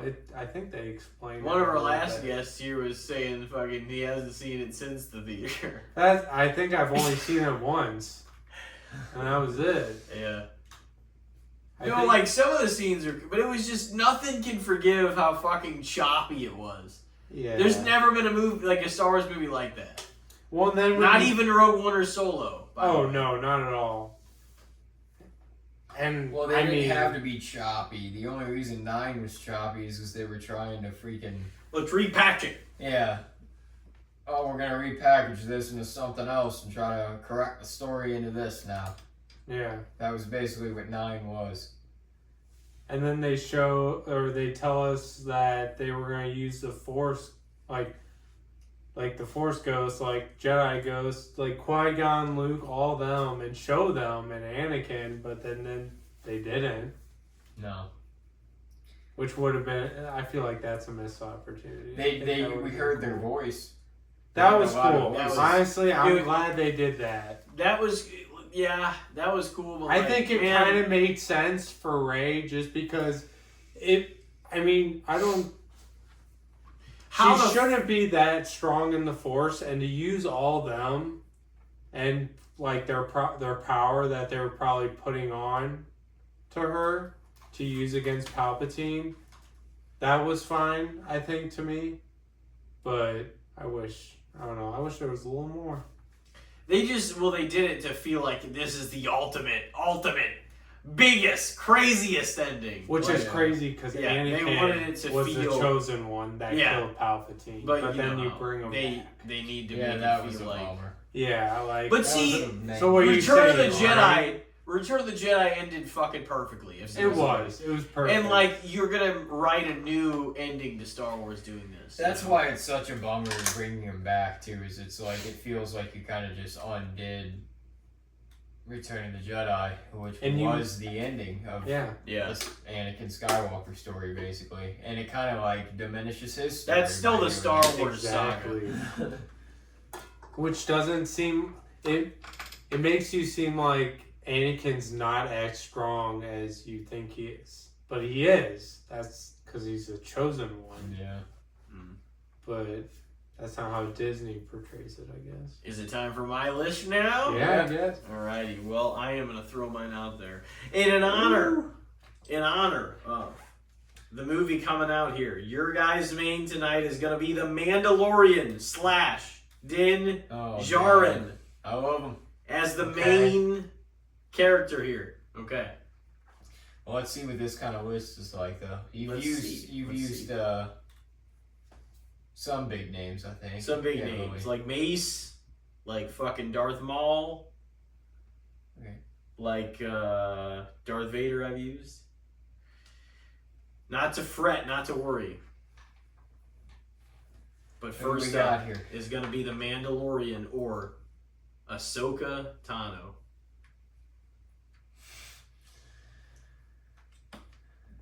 Not everybody at once. Yeah. You're starting hard on this one. Jeez. Just for you. The thing is, I feel like I know what Ahsoka means in Tim's heart, so like, depending on my answer here, I could really fucking hurt him right off the bat. Oh, really? For the rest of the list. It's his fault he hasn't seen fucking all of the Clone Wars. Yeah. Well, I really haven't, but also... Did you watch the Ahsoka show? I have seen some of the story arcs because we watched them together, and I've watched through not all of season 3, I don't think, but most of it, and for sure all of 1 and 2. Yeah. I know, those seasons, I know we watched a lot of the important episodes in season 4 and 5. And then, obviously, we watched the last 4 episodes of season 7, which that was some of the best shit fucking ever. Like, it coincides with, like, Revenge of the Sith. Yeah. Oh, yeah, that shit was great. Yeah, that was really cool, how that kind of, the end of the series sort of was the beginning of Revenge of the Sith, too. Mm-hmm. Yeah. They kind of showed it even interweaving with, like, scenes that had been cut, like, oh, he had just killed Count Dooku, like, Obi-Wan was reporting that Anakin killed Count Dooku to Ahsoka and them, and, like, that was part of this, like, the scene that was in it. It was like, oh, yeah, it's even interweaving in that. Yeah. Fucking wild. And then she's in a lot of, she's in some of Rebels. She's obviously has her own show, which is after even Return of the Jedi. It's kind of cool, yeah. They did that with a handful of the characters, just like a one-off season. No, she might have a season 2. I think she is having one. Yeah, I think I have heard that that will be a thing. When is that? Well, is that this year or next year? Probably. Maybe next. Yeah. If not, if it's gonna be this year, it's probably gonna be towards the end of the year. Yeah, I would probably. Maybe around Christmas or something, but I think I'm not sure. I think Anakin might be in it, maybe as the Force Ghost, but like I don't know. Flashbacks. Maybe like they had some flashbacks too. They had some Clone Wars kind of time flashbacks in the live action. Yeah. First Ahsoka season. But that might be, I don't know, maybe this year. But see, it's interesting because Mando, you learned about his backstory, and then also, like the group he was with, the Mandalorians, like can't take off your helmet, and then you meet other Mandalorians that you're allowed to. That you're allowed to take off your helmet. Yeah, they got their like own culture and way of life and way of doing shit and rules and. Yeah, it is kind of interesting because it's like he's like the main one, but then it's like you meet the whole culture of it. Yeah, and he seems like there's conflict there with him. Like, okay, what do I do? Like, how do I, as a person, like. And the element of Adam Grogu in there too is like interesting because he's a very interesting kind of character to end up with that species as like a youngling, basically.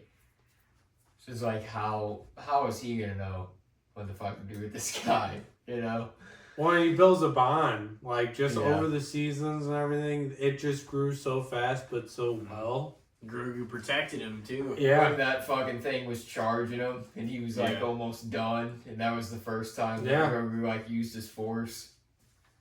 And then just with Luke coming and taking Grogu to train him, and Mando willingly just like let him go to his to his own. Yeah. But then realized that he needed him in his life, and just character building and all that. I think he's changed a lot and has a different outlook. Yeah, that was like through Grogu. Yeah. For sure. It was like his change of mind and heart, kind of.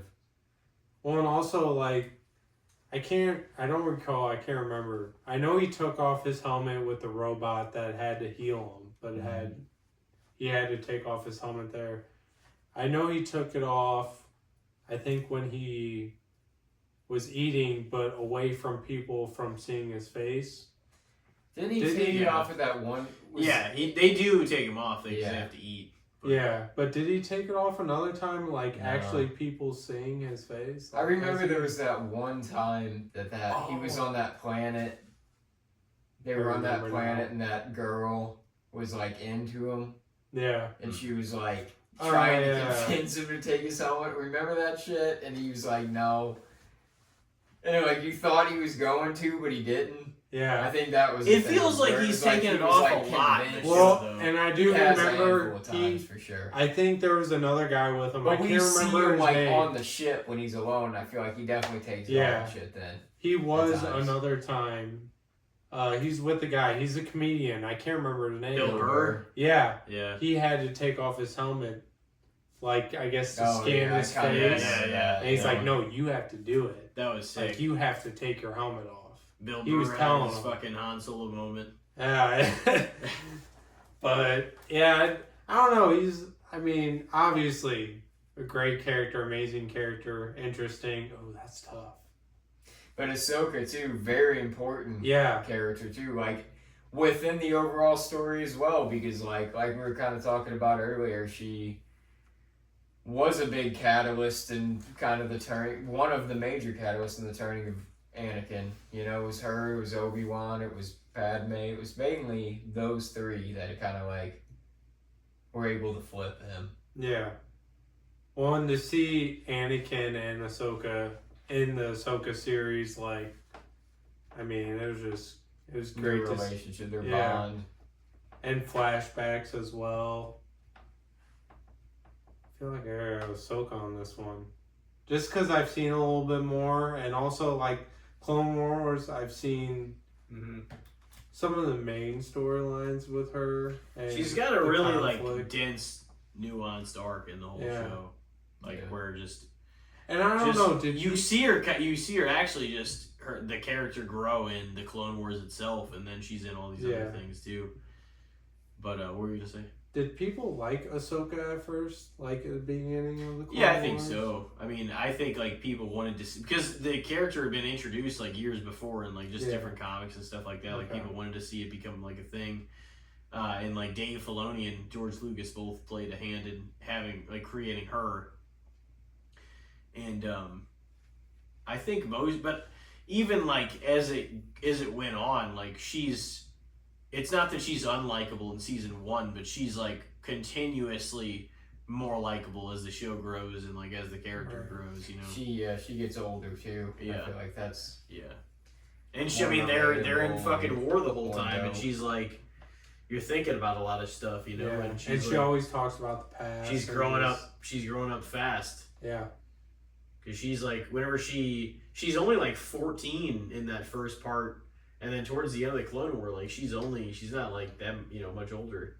She's only like 14, and I think she's probably only like 18 by that time, but she's been through a bunch of shit because the Clone War was only like 3 years or a little more. Mm-hmm. Yeah, I think I have to go Ahsoka by hair.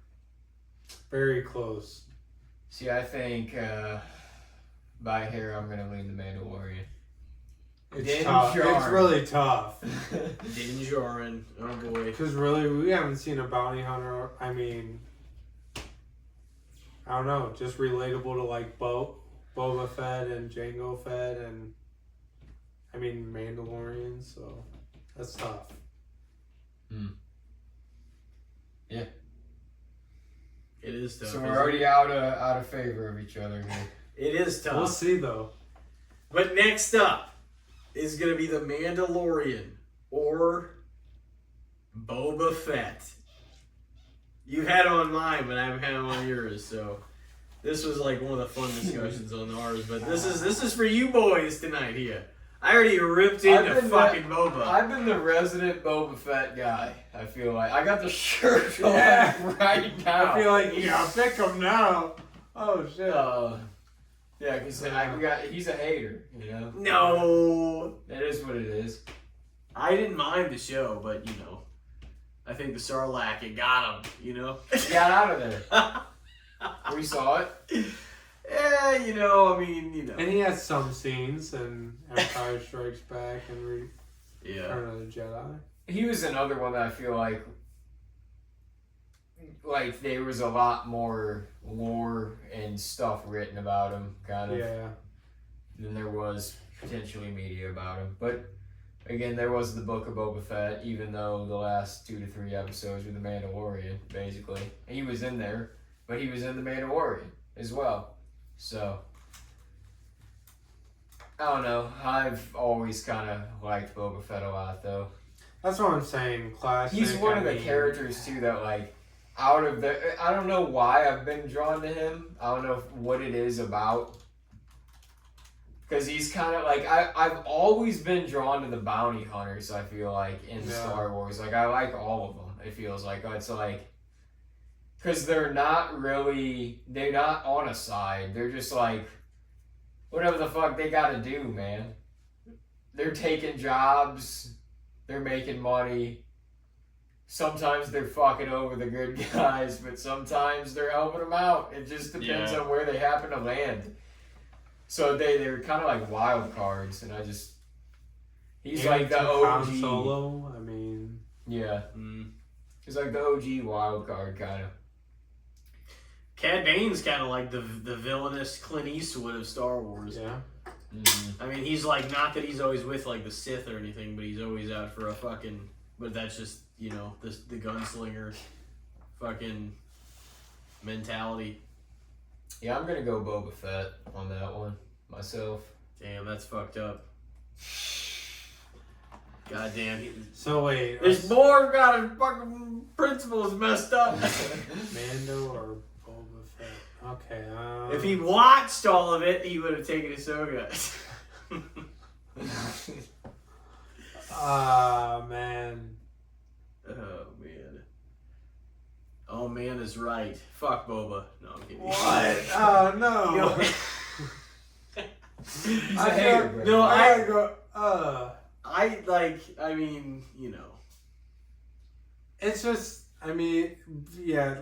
What does he do? There's Fucking take some of the Han Solo lore. and carbonite to fucking Jabba? Because I read He takes over the powers, bro. I read a Takes the little throne. bit of comics and everything, but not much. His backstory and stuff, and I mean, you saw him in episode 2 as a kid. Oh, dude, that little shithead Boba, you wanted to slap him. He's just looking out for his dad, man. Oh, my. You would. And Jango Fett was a badass. I think. Yeah, he actually did shit. Yeah, I would pick him over Mando, but this is Boba Fett. Oh, that's tough. Exactly. But he's a classic. I mean, So is fucking Admiral Akbar, but he did his Hey, ass don't let him fucking talk in your ear. I- This is your opinion. I have to go with Boba Fett.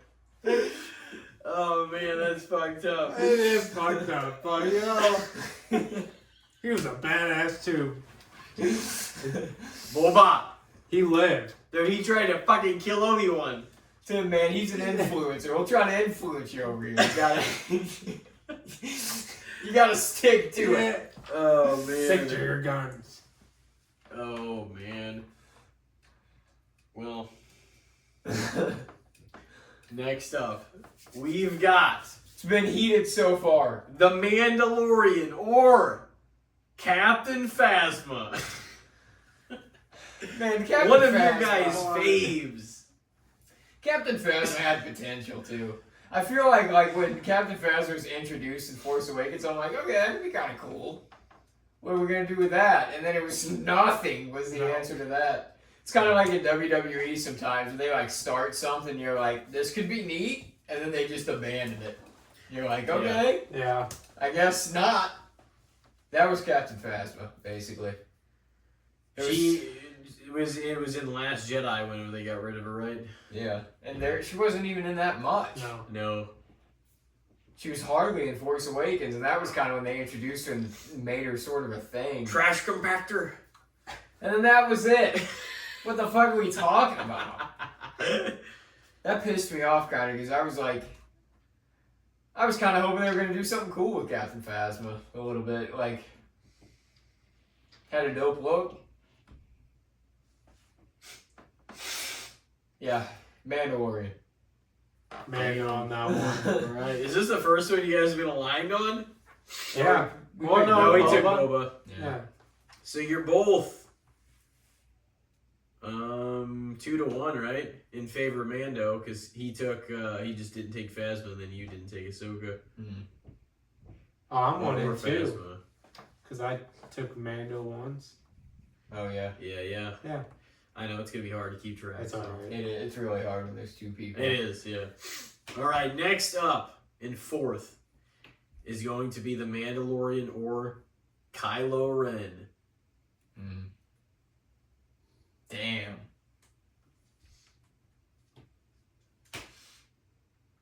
Kylo's another one I feel like they fucked up too, in a way. Like, I kind of went into it with the Rey thing, but like, I like a lot of the way he was done in Force Awakens for the most part, but should have won. Should have kept the mask on. Should have came out on on time. And should have kept the mask on a lot more in 8 after it was fixed and like, done together and shit. Like, I just feel like he abandoned the mask so quick. Which is crazy because he had Darth Vader, his grandfather's mask, or helmet, whatever. So I mean, It's kind of inspired by it. Yeah, you think you'd keep your mask on, which he, I guess, did for a while, but from what we saw, it was like throughout the Force Awakens for the most part, and then some of Last Jedi, and that was it. Both these guys, man, two guys that have trouble keeping their helmets on. Hold on, I can't. Din Djarin kept his helmet on a little more though. But it's supposed to be very like secret and like very. You know why it's because they got that he famous actors that they fucking got playing the roles. I know that's the and they fucking got popping the helmet off all the time. No, they definitely started doing that. So they started making it at the integrity of the role. Wow, only you guys would do that. That's anything nowadays. Everything's fucking corporate run horse shit. That's just how it goes. So, Din Djarin, Ben Solo. Damn. It's a bit of a toughin'. Yeah, I don't know. I don't like that Rey kind of beat him in a battle. I mean, but...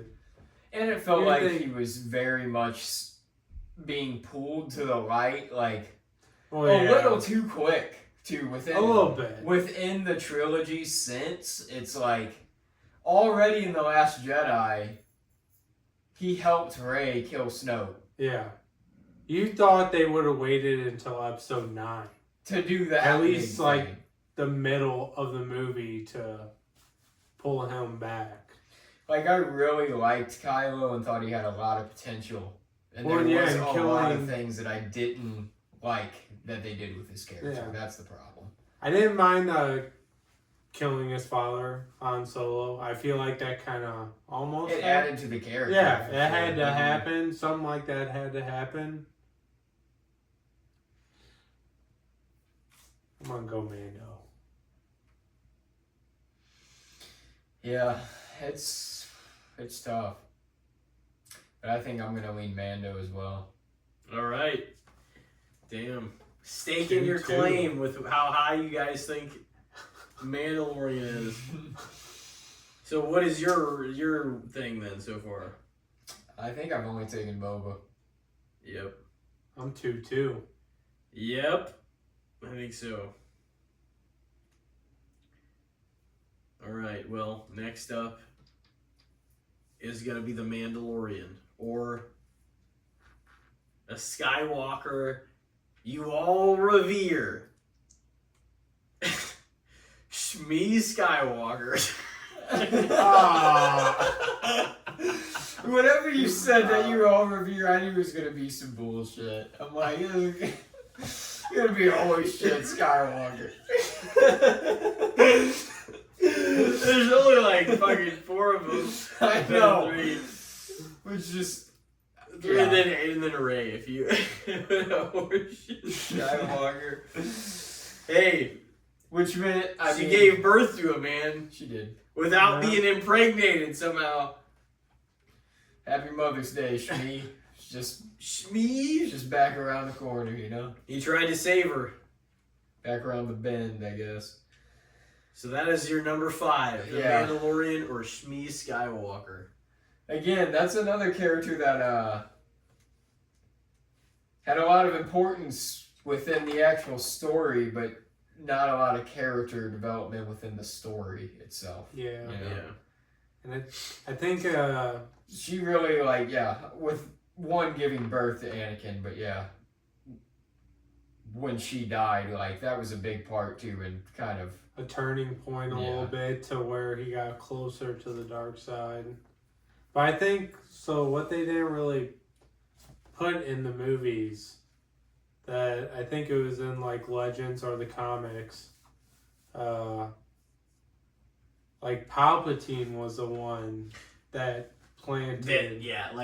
Did some sort so of. That's why I had heard that rumor. Plagueis and and Sidious they wanted to bring someone they wanted to make someone for the dark side strong and all that, but the Force answered back and was like, okay, we're gonna bring the chosen one instead of what you want. He wanted to influence the midichlorians. Yeah, midichlorians. Yeah, that's what it was. That they revealed in episode 1, to influence the creation of life. He was trying to Yeah. That's what I had heard rumored. I don't know if that was ever confirmed. That's pretty much. I don't know. It was, but that is a theory also. Yeah. But it's kind of the same. Not to get religious with it, but it's kind of the same. Born of a virgin mother. Yeah. What happened? There was no father. I raised him. I gave birth, and it's he's the fucking one. And as a kid, I never understood that. I'm like, how does that? What? Yeah. Yeah. That threw me for a loop because there was no father. You know what Cheetah would always say? Hmm. He'd be because she'd be there was no father. I carried him, I gave birth, and just Cheetah would be but who fucked you? Yeah. Alright, so you guys are going Shmi, right? You're the Mandalorian. Oh, you're what? You're slapping around an old lady? Oh. Hey, man. She wasn't an old lady. Give the woman some respect. Hey, She's middle-aged. I did. I was the one that shit all over her. She gave birth to the I said chosen she one. had some importance in the story.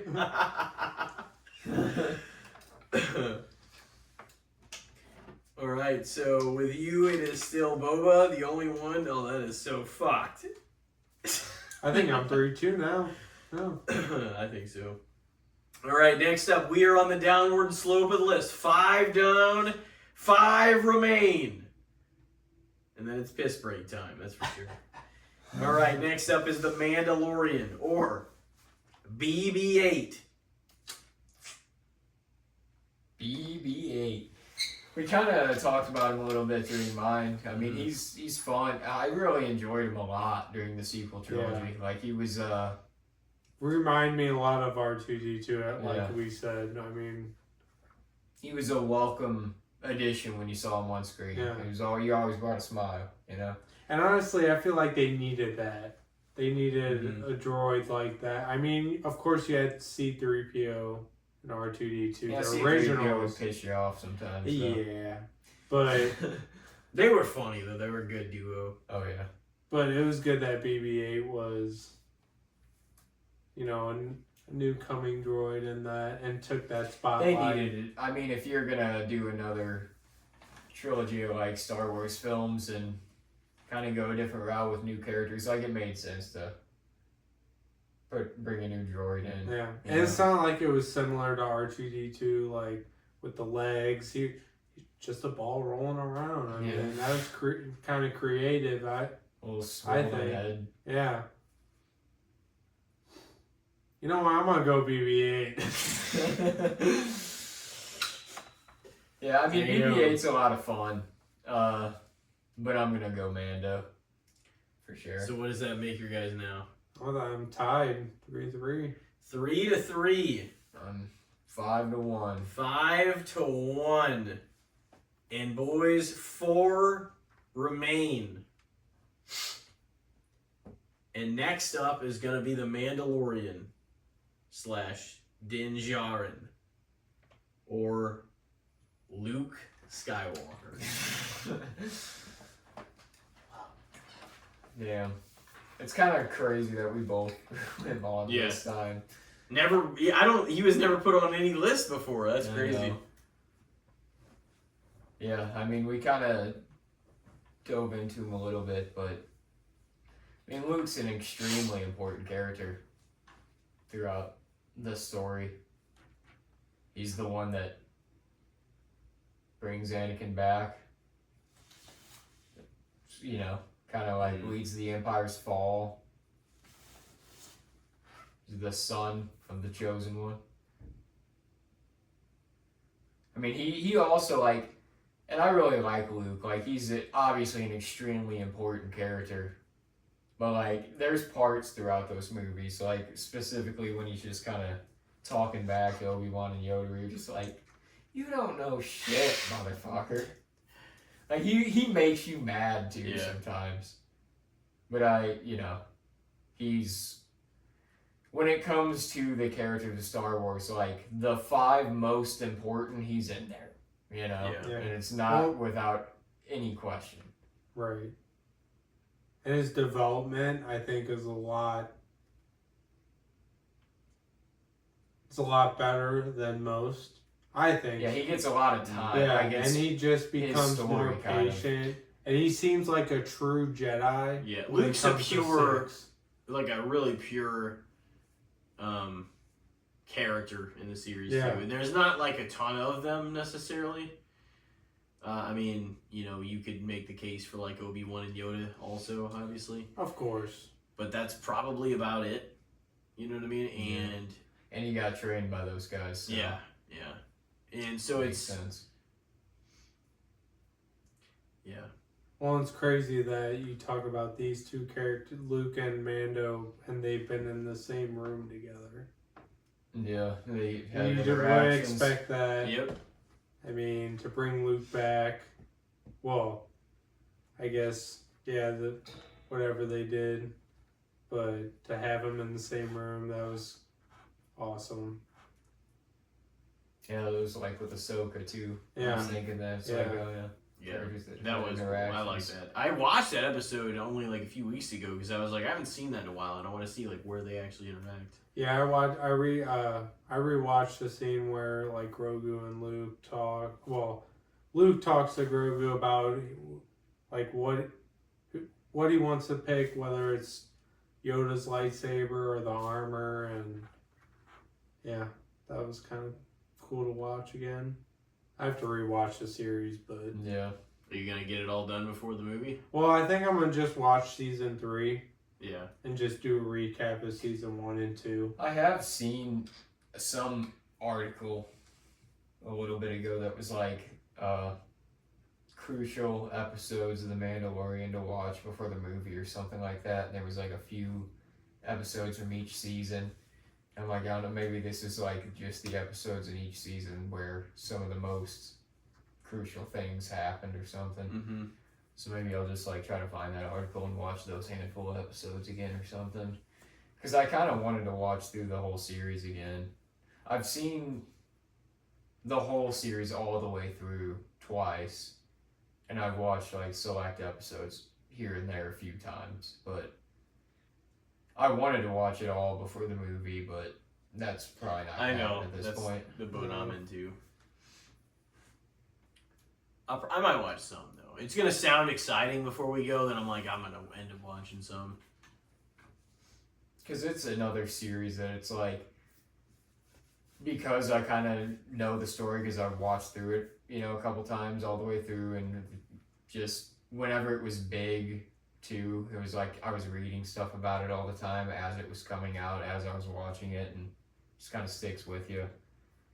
It's like one of those series that I can kind of go back and watch random episodes of too and get something out of, even though it is kind of more of a story based series. I feel like season 1 isn't as much. It is, but it's like you're just kind of along the journey with what he's It's up nice to. though. getting It's such started with a something. nice, like, especially season 1, like just seeing what's going on before you're really like familiar with everything. Yeah. Just to be kind of along for the journey and like see every episode. It's like a different mission and stuff that he's got to do. Yeah, you're just kind of on the Yeah. Mandalorian's Yeah. journey.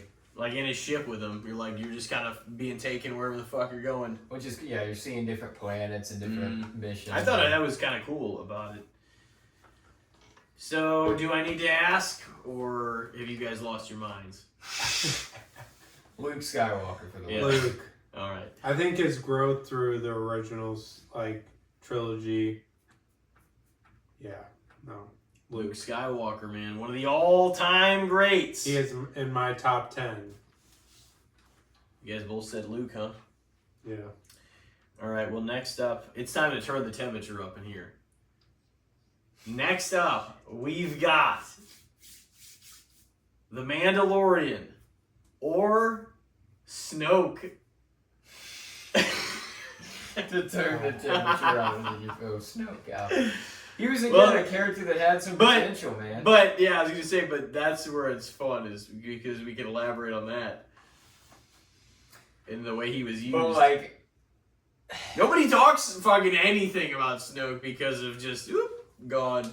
yeah. And there really wasn't, I mean, there was stuff in the, comics that they had, but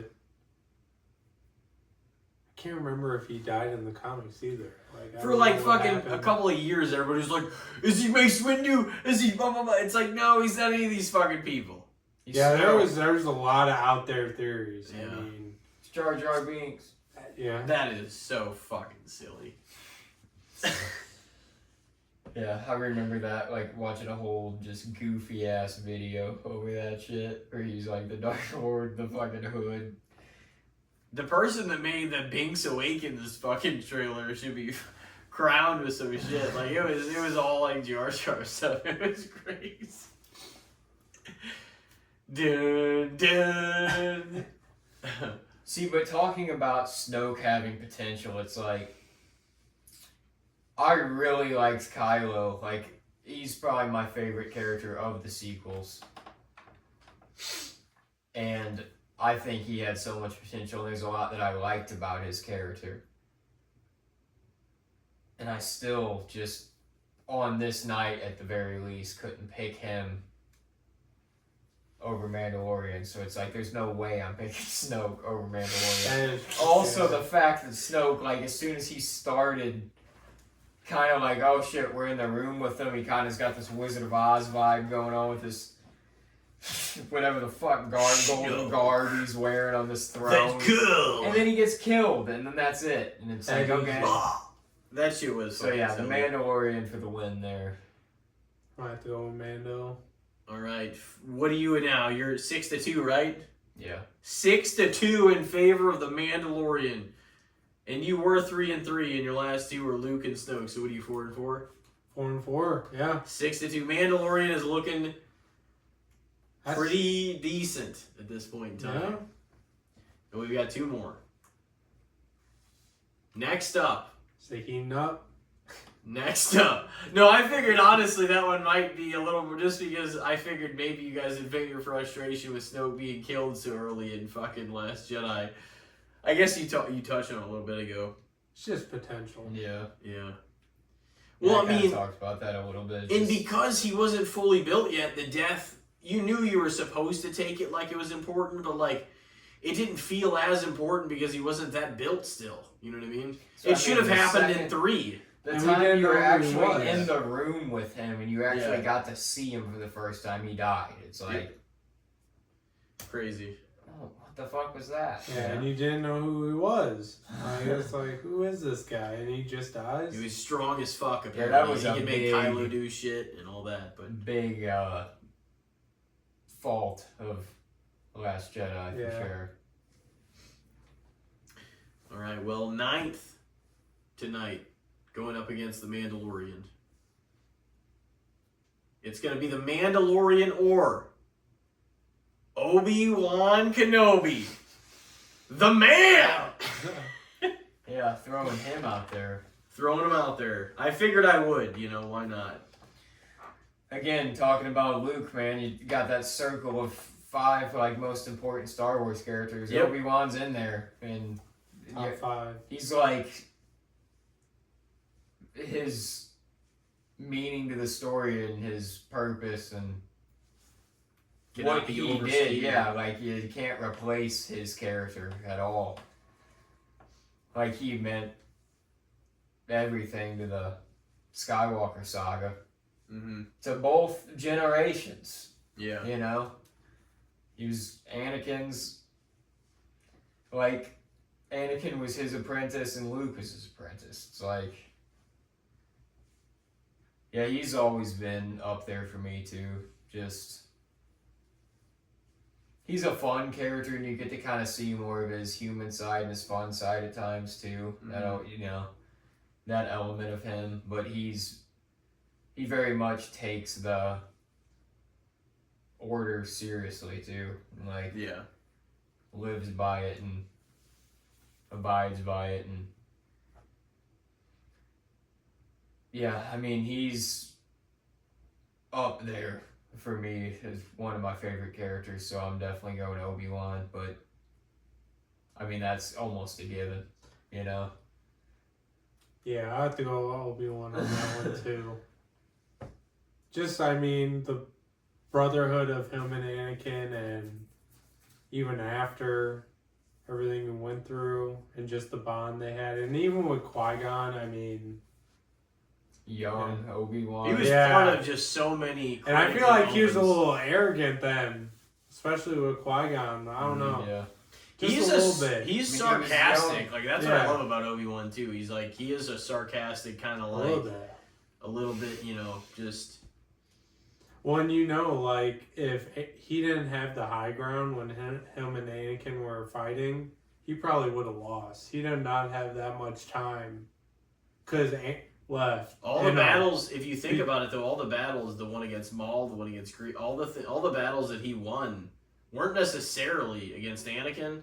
Weren't necessarily because he was more powerful. It was because he outsmarted him. Yeah. Well, and that's what he did was with smart. Anakin. Yeah. He got the high ground. He knew what that meant, and Anakin was foolish to, like, don't try it because you already know what happened last. Like, Well, Anakin, was fully fighting with aggression yeah, Yeah. and anger at that point, and Obi-Wan was still able to use his brain, and that ultimately won him the fight. yeah. And with the only reason Anakin would have won if Obi-Wan didn't have the high ground is just how strong Anakin got so quickly when he turned to the dark side. Mm. I mean, his powers tremendously grew. Now, granted, he wasn't like as strong as Palpatine, and there's, Yeah. I mean, obviously he was foolish, he was arrogant. He let the power control him without actually thinking like Obi-Wan was doing and outsmarting him. His hatred was Yeah. was consuming him. Yeah. Was controlling him. I mean, just all that. I mean, that's why he lost. Mm-hmm. That was one of the most emotional scenes of It the really entire was. series. Was whenever he was up on that the high ground and like looking at Anakin getting burned, and like saying all the stuff he said. Which he probably could have saved him if he. Because I think I don't know if it was deleted scene, but I think we're doing a scene where he either was about to burn or started burning. Like, they wanted Anakin to say, "Help me." Like, to help him out of the fire, like, from getting burned and stuff, but they didn't put it in. But I think there was, like, in the scene, you could tell his lips were trying to say, "Help me." And I don't know if they took that out or not. I think they did, but I don't know. There's something in the lines of that. I can't really remember. In the book, Obi-Wan, whenever he like slashed him on the mountain like that, or like on the like on the hill, he couldn't. He just assumed that Anakin was gonna die anyway because he was gonna fall into the lava. Oh yeah. And he saw him get burned up. Yeah. And Obi-Wan just, obviously, as you can assume, especially at that point, it wouldn't have been the Jedi way anyway. But like, and of course Obi-Wan would abide by that.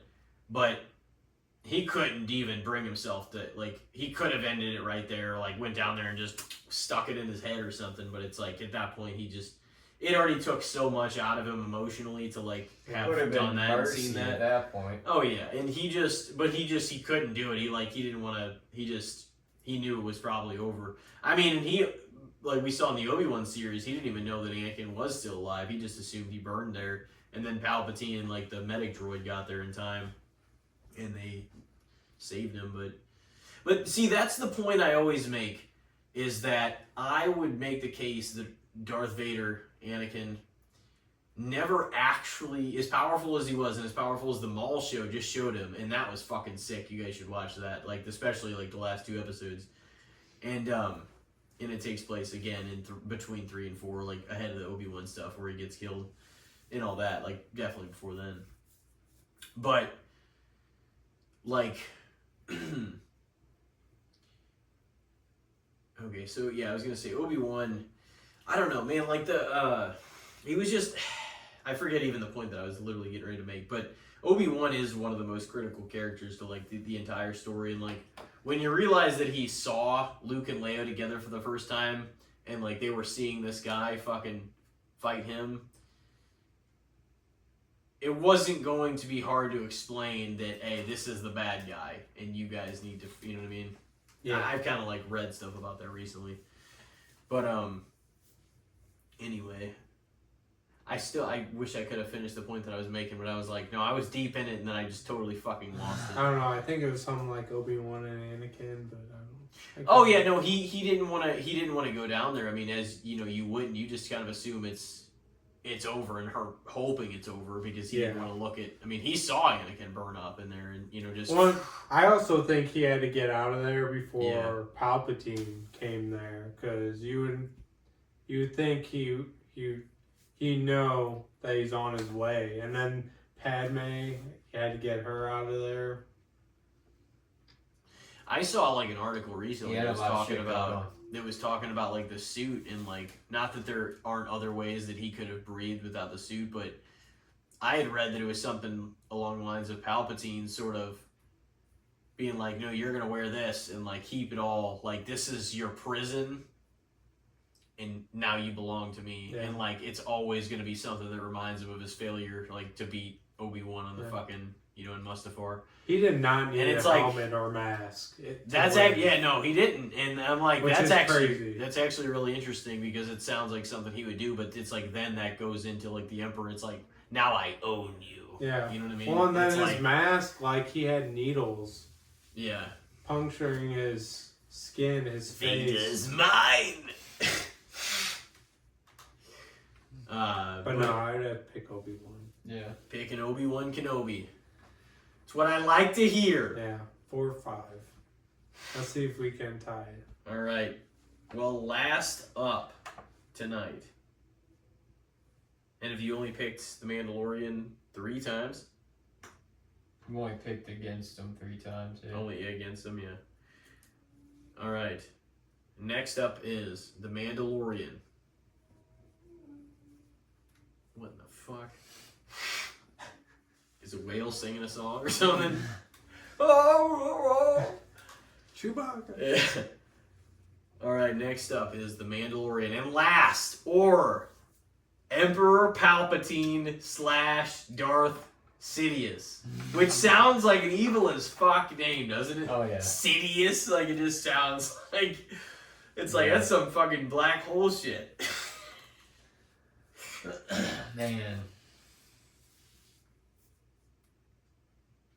That's weird. I just didn't expect him, as the last one, honestly. No, Obi-Wan's second to last, and put him last. That's probably probably unique. That's tough for me because as much as I like Sidious, I probably don't hold him as in high regard as you probably do. Oh, dude, it doesn't matter what I think. It matters what you I know. feel. That's what I mean. I've already picked out a favor of some of your shit tonight, for sure. Yeah.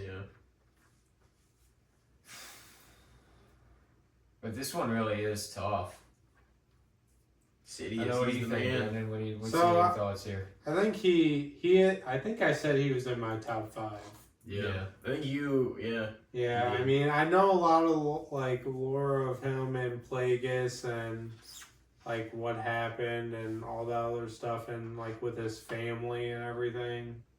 Like just all that backstory. I mean, obviously I don't like Sidious and just him being a bad guy, but his character and everything, Yeah. like he's a great character, obviously. It's I one mean- of the, honestly, it's like one of the most in the pocket, like the character knows exactly what it is Yeah. of any of the characters. The whole overarching yeah. story. Yeah, and like Yeah. I said, he was playing chess while everyone was playing checkers. Yeah. He's manipulated so many people, and even like Jar Jar Binks, he promoted him to chance or what Well, was it? it was a convenient time for Anakin and Padme to go away. You know So what I he mean? just- You gotta take the seat. yeah, Yeah. Oh, and gave shit. it to him, and so he basically got You think all everything that- thrown at him. You think all that shit happened by accident? Yeah. You know what I mean? At the time that it did, and Well, then there's getting even- Ahsoka out of the picture, making Yeah. sure Obi-Wan was off planet. Let's fucking hook Anakin in. Now's the time. Yeah. well, like, shoot, it's there's even theories out there that Oh, he's say definitely Jar a Jar Binks smart, calculated bastard. is Oh, a yeah. Sith. Yeah, I know. Well, which is dude, like, and the I don't fact know. that the council said Those are for just kinda a silly, long but- time, Yeah. the council said for a long time, they're like, something's clouding our vision. Like, we can't see for even whenever Anakin got there.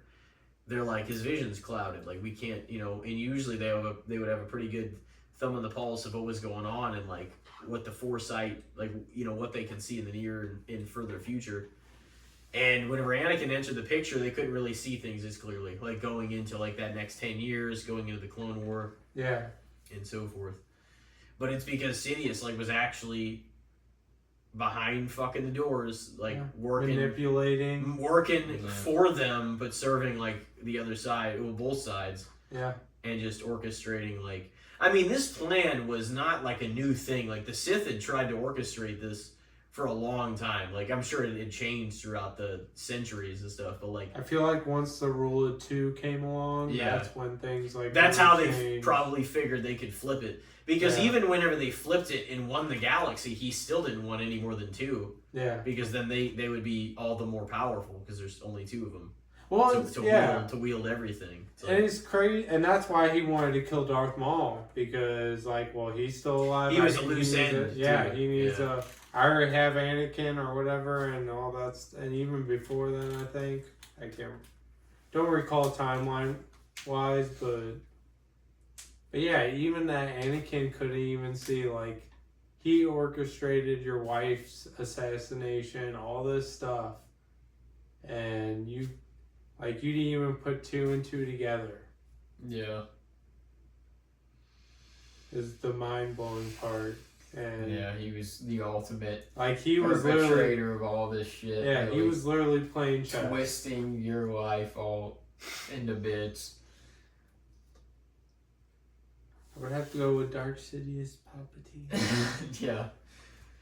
Palpatine. He was great. See, I think obviously on an importance level, he's one of the more important characters in the entire story. Like he is the ultimate mastermind of all of it, basically. Played a huge role.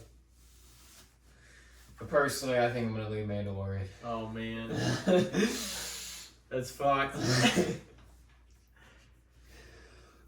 Some hot takes on the I'm not list, surprised. I mean, that's. But hey, man, this list isn't about fucking the cookie cutter answer. yeah. It's about giving the hot take. I don't know. Straight I mean, keep shit there's some people that would like probably take would debate some of the ones that you had. I mean, not the Luke or Obi-Wan one, Yeah. but like Palpatine, Ahsoka, Boba. Like, there's people that would probably have it, or Kylo. Yeah. You know. Yeah, that's what I It's mean. tough. I have some contestable ones in there, but I feel like at least on the night they feel true to me, so I'm happy with them. Well, I think we should probably take a break. Oh yeah. And we will come back in with the good, the bad, and the shits. We got Brendan Tobey on his third solo episode, 229. We will be right back. Ladies and gentlemen, we are back. And it is now time for the good, the bad, and the shits portion of the show. We got Brendan Tobey, of course, on for his third solo appearance. He's been around the block. He knows what this segment's all about. For sure. He's a vet. So, do you want to throw one out there, Elijah? Yeah, I'll start it off. We're getting to the end of the school year again, which is insane, but it's happening pretty soon. My niece and nephew are like, oh yeah, we got a couple weeks of school left. So, just reminds me, you know, like back in the day, like grade school. I actually don't know officially if we've done this as a topic, but if we have, it's been a long time. So, and obviously not with this group. So, I don't think we have though. But an end of the school year tradition that we used to always have that was pretty awesome. The school field day. What do you think about it?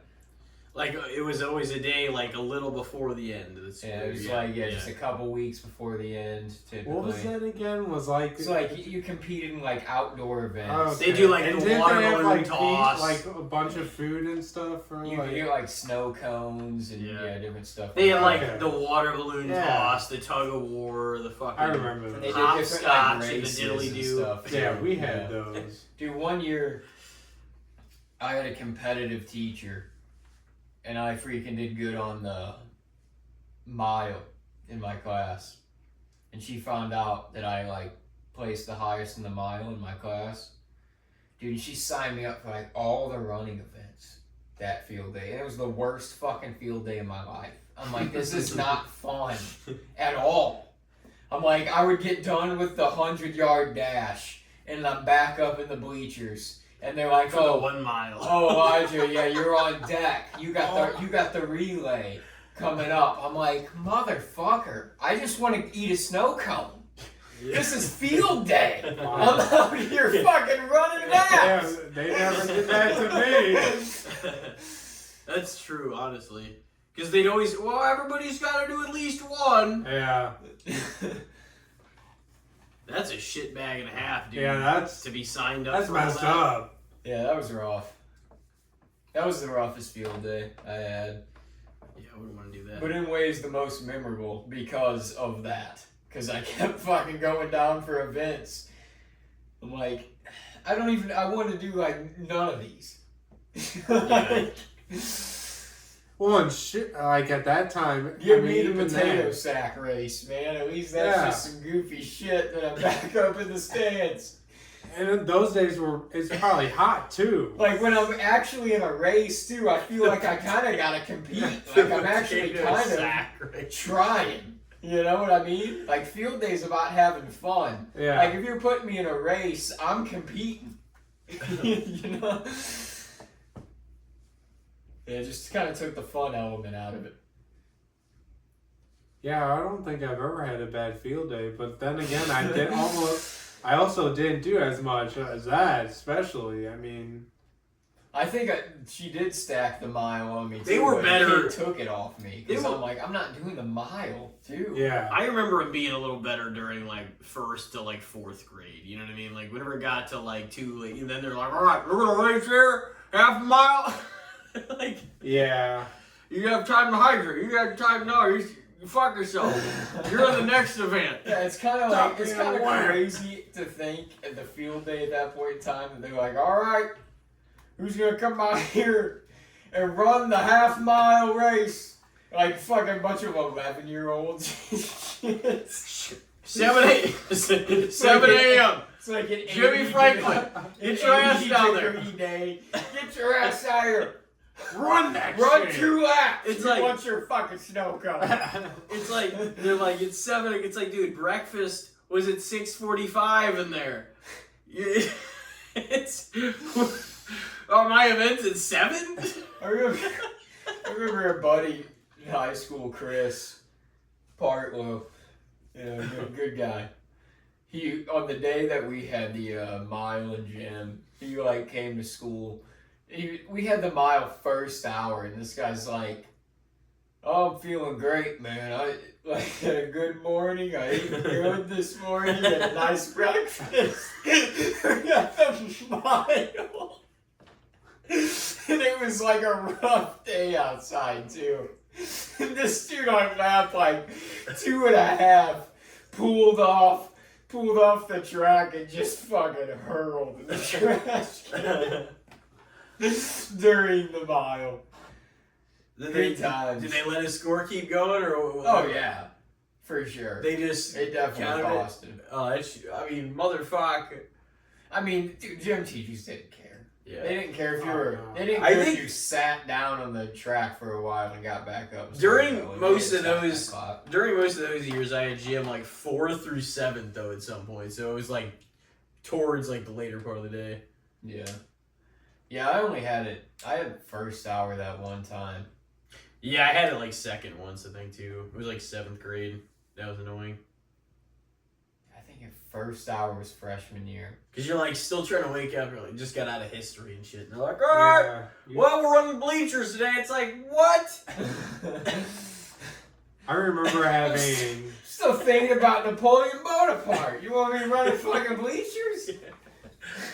It would be like a chill. Not just- even awake, man. Yeah, that's how it'd be. Yeah, first hour gym. That was I That's mean, right. I didn't mind it in a way because if we did stuff outdoors, You like stink like shit the rest of the day. yeah, that was the rough part. Was like that you kind Unless of if you wanted to shower. Yeah.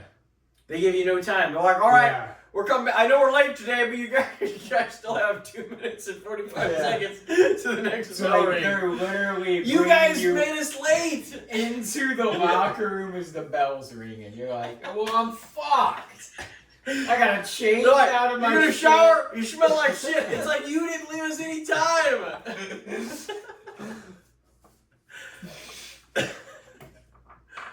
I don't even have time to change back into my clothes that I was wearing for the rest of the day. Dude, without showering, you barely had enough time to get back into your Yeah. clothes. Yeah.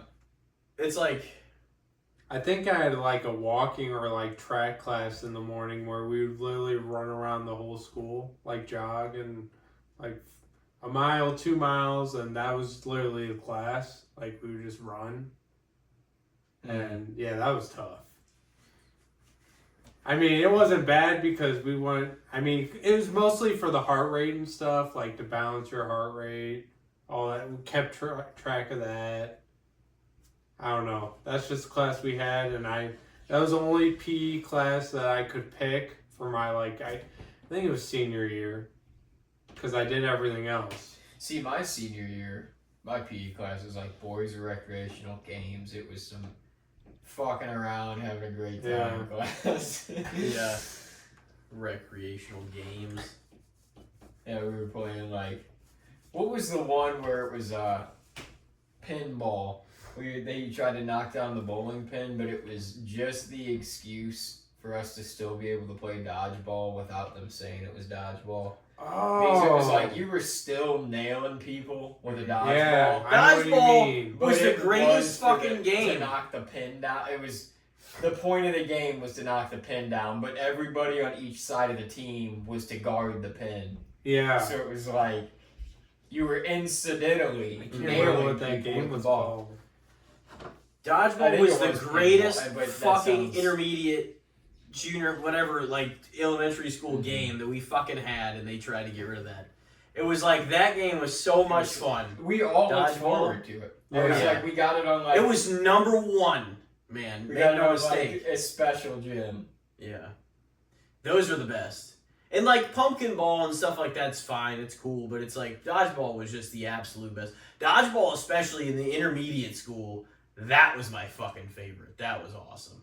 Mm. It was pretty intense and cool. It was cool in elementary school too, but it was like Yeah, dodgeball in middle school, kickball too. It was the best. Kickball was always Kickball. fun. dodgeball in middle school was intense. It was fun. Yeah. Dodgeball But and anyway, kickball. yeah. That was that ball. It was the same ball used for both Yeah. those. Like that red rubber ball for dodgeball and kickball. We had like foam balls, like for the. I mean, For they the were more like dodgeball the one, one yeah. in the intermediate. They were like red, but they were like squishy. They weren't like that. They had like the harder outer coating, but yeah, they were like you could squish them in if you squish. Yeah, them. they weren't. They were like you could They weren't easily gonna- catch them, or yeah. like you could try. They honestly made them harder to catch because they weren't the rubber dodgeball. Yeah. With the ways, the foam ones sometimes yeah. are harder to catch. The on foam, you fly. you could sock people. Yeah. With Well, those even like fucking kickball, foam if you stuff. kick that, Yeah. that If that I've goes seen straight into that ball somebody's hit face, someone's face and just knock them. I've seen people get clocked. Yeah. With that shit, those things. You could like, it sounds like a slap on the fucking face. I think in pumpkin Like- ball, they had to like stop. Was it at our school or was it just that they stopped using the rubber balls because a kid wasn't gripping the bat good enough, and they like hit. I don't know. They hit the ball, and their bat flung back and hit him in the face, and it like knocked teeth out. Yeah, so they were just like, yeah, no more of that shit. Hopefully that school never play baseball again. It's gonna happen. I mean, yeah. But I mean, you're not playing baseball in the gym class a lot of times. We No. played softball in high school, though. Yeah. Yeah, Pretty we did. softball. What was this one? School Field day? School field day. Not to take us out of the discussion, but I feel like fair. yeah, I'm gonna say I mean, fair. I think too. I didn't really.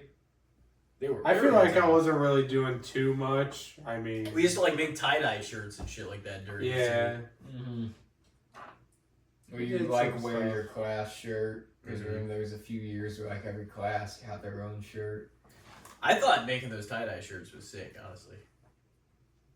I liked wearing the class shirt sometimes because then if you were out there competing in some shit, you'd be like, I'm representing my fucking Yeah. squad Yeah. out here. Yeah. All right. Brendan, you got one? Oh yeah. Okay, so. All right, I'll start with this one. How do you guys feel about how TKO is running WWE or handling? Spicy time to bring it up. Yeah, I thought I should just because Yeah. I mean. We Watching touched it. a little bit on it. One of the Yeah, last a little episodes bit. too, and then he wrote about it. Mhm. And I was like, Yeah, "Man, and I that's- saw that. I didn't see what you said, but I also kind of wanted to wait for this because I knew I was going to be on. So, an opportune man." I mean, the thing is, at the end of the day, I still think there's good stuff happening. Like, I still enjoy things on the week-to-week show. And, like, that's not necessarily my full complaint, although I don't think they're giving us their best when it comes to all their stories. They have good stories, but it's for top talent a lot of the times. Like, it feels like with a lot of their women, because they have so many talented women at this point, because the women's roster is so stacked and more are flooding in from NXT all the time, and they only have so many women's titles and they don't know what to do with them outside of that. It's just like, it feels like they kind of rotate the women they're utilizing within the company and don't know what to do with the rest of them. The tag team division constantly floundering. Yeah. The mid-card titles, sometimes they're compelling. Sometimes those titles are like, got interesting stuff going on, but it's not like a consistent thing. It's like always the focus goes to the world titles. Which there should be a lot of focus on that, but it shouldn't be at the expense of everything else. And that's just at the least of it. That's just storyline based. Like, TKO as a whole, bad enough, yeah. You know, you're going to flood ad space into every possible thing you can within the company, within the ringside area, within every run 4-minute ads, every possible chance you get within PLEs to do all that, to price your fans out of tickets constantly, your diehard fans and families, to just boost up the price of tickets all the time and to do all this corporate nonsense. But then to also, they made over $1 billion last year as a company, almost $2 billion, over $1.7 billion last year, and they're asking wrestlers to take pay cuts and shit like this. Like, yeah, dude, I would say fuck off and leave too. Like, yeah. Well, especially because a lot of the people they're asking to take pay cuts, it's like they signed contracts within the past 2 years. Yeah. It's like, no, I just signed this shit. Yeah. I'm not going to take up to a 50% pay cut to the shit you promised me 18 months ago. Yeah, no. It doesn't make any sense, no. Did they have some control of the storylines? I'm sure some of their higher ups, have final say. They get to implement things when they want to. That's why we got the McAfee and all this other stuff. Was because, they wanted to keep butchering Cody's match every year, Mania, like just doing something to make it all. Which just makes no sense to me, because that almost makes it feel like they don't have full faith and, I don't know if he can carry this Mania main event on his own. But it's like, he's consistently a top merch seller and a top, guy for your company every week on a week-to-week basis for the past few years at this point. It's like, just don't fuck with the story for 1 year. Yeah. Well, it feels like he's getting his ass kicked most of the time, too. Like, leading into Mania. Yeah, it's just Randy Orton beats. That's just kind of what happens to the babyface leading into Mania, though. They always get whooped. Especially if you're going to win at Mania. Oh, yeah. The odds stacked against him. It's always, Sometimes things line up to where the heel walks out. Like a few years ago, things lined up in such a way to where so many heels left with titles. Either they retained or they won them, And once in a while, that kind of stuff does happen. Occasionally, you'll get one where a lot of faces go over. Like WrestleMania 30, or no, it was 35 maybe. Yeah, ton of faces went over there, I think. 42, or 40 as well. I mean. I think too, with Cody and then Bayley won. Maybe it was 39 that a lot of heels went over. Yeah. More recently. Yeah.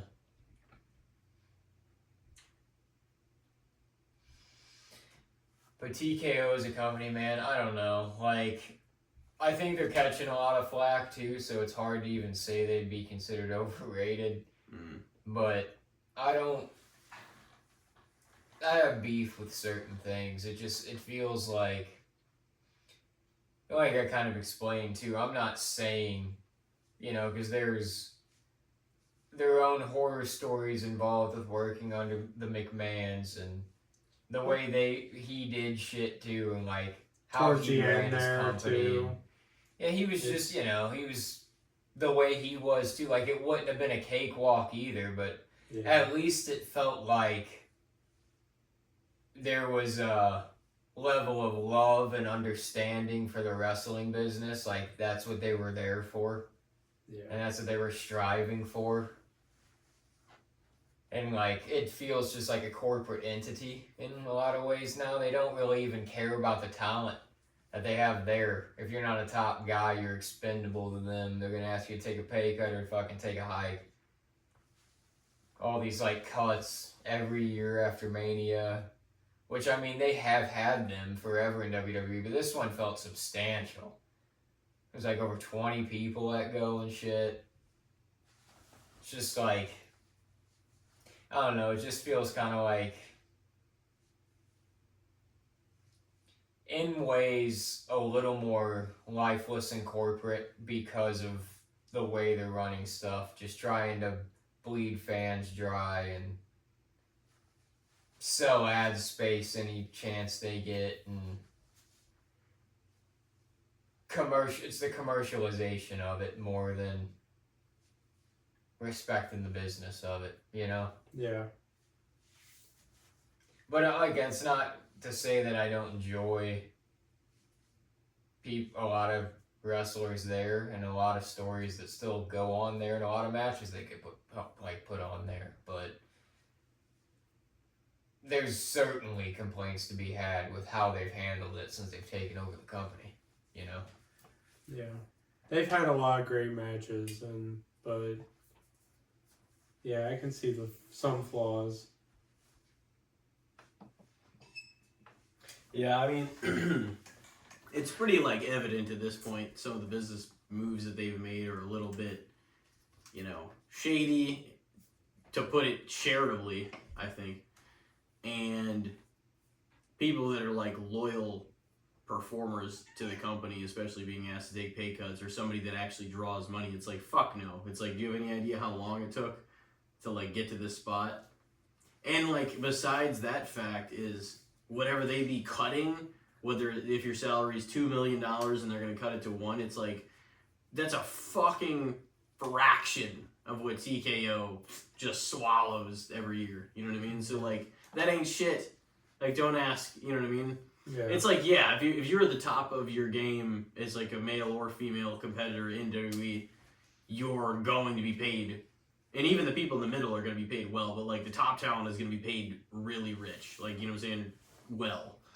And not everybody can get there, but it's like they still, have to fucking work their way up the ladder and get there and do it, So I think it's not like there's an enormous amount of money in wrestling individually outside of some of the top people, the top companies, you know what I mean? Yeah. It's still not, like, there's so many industries, and not to put it down, I mean, I've always loved wrestling and I always will, but it's still not nearly what some of the, like, Hollywood and, like, the music, you know what I'm saying, like, all these other fucking industries and things that are just massive.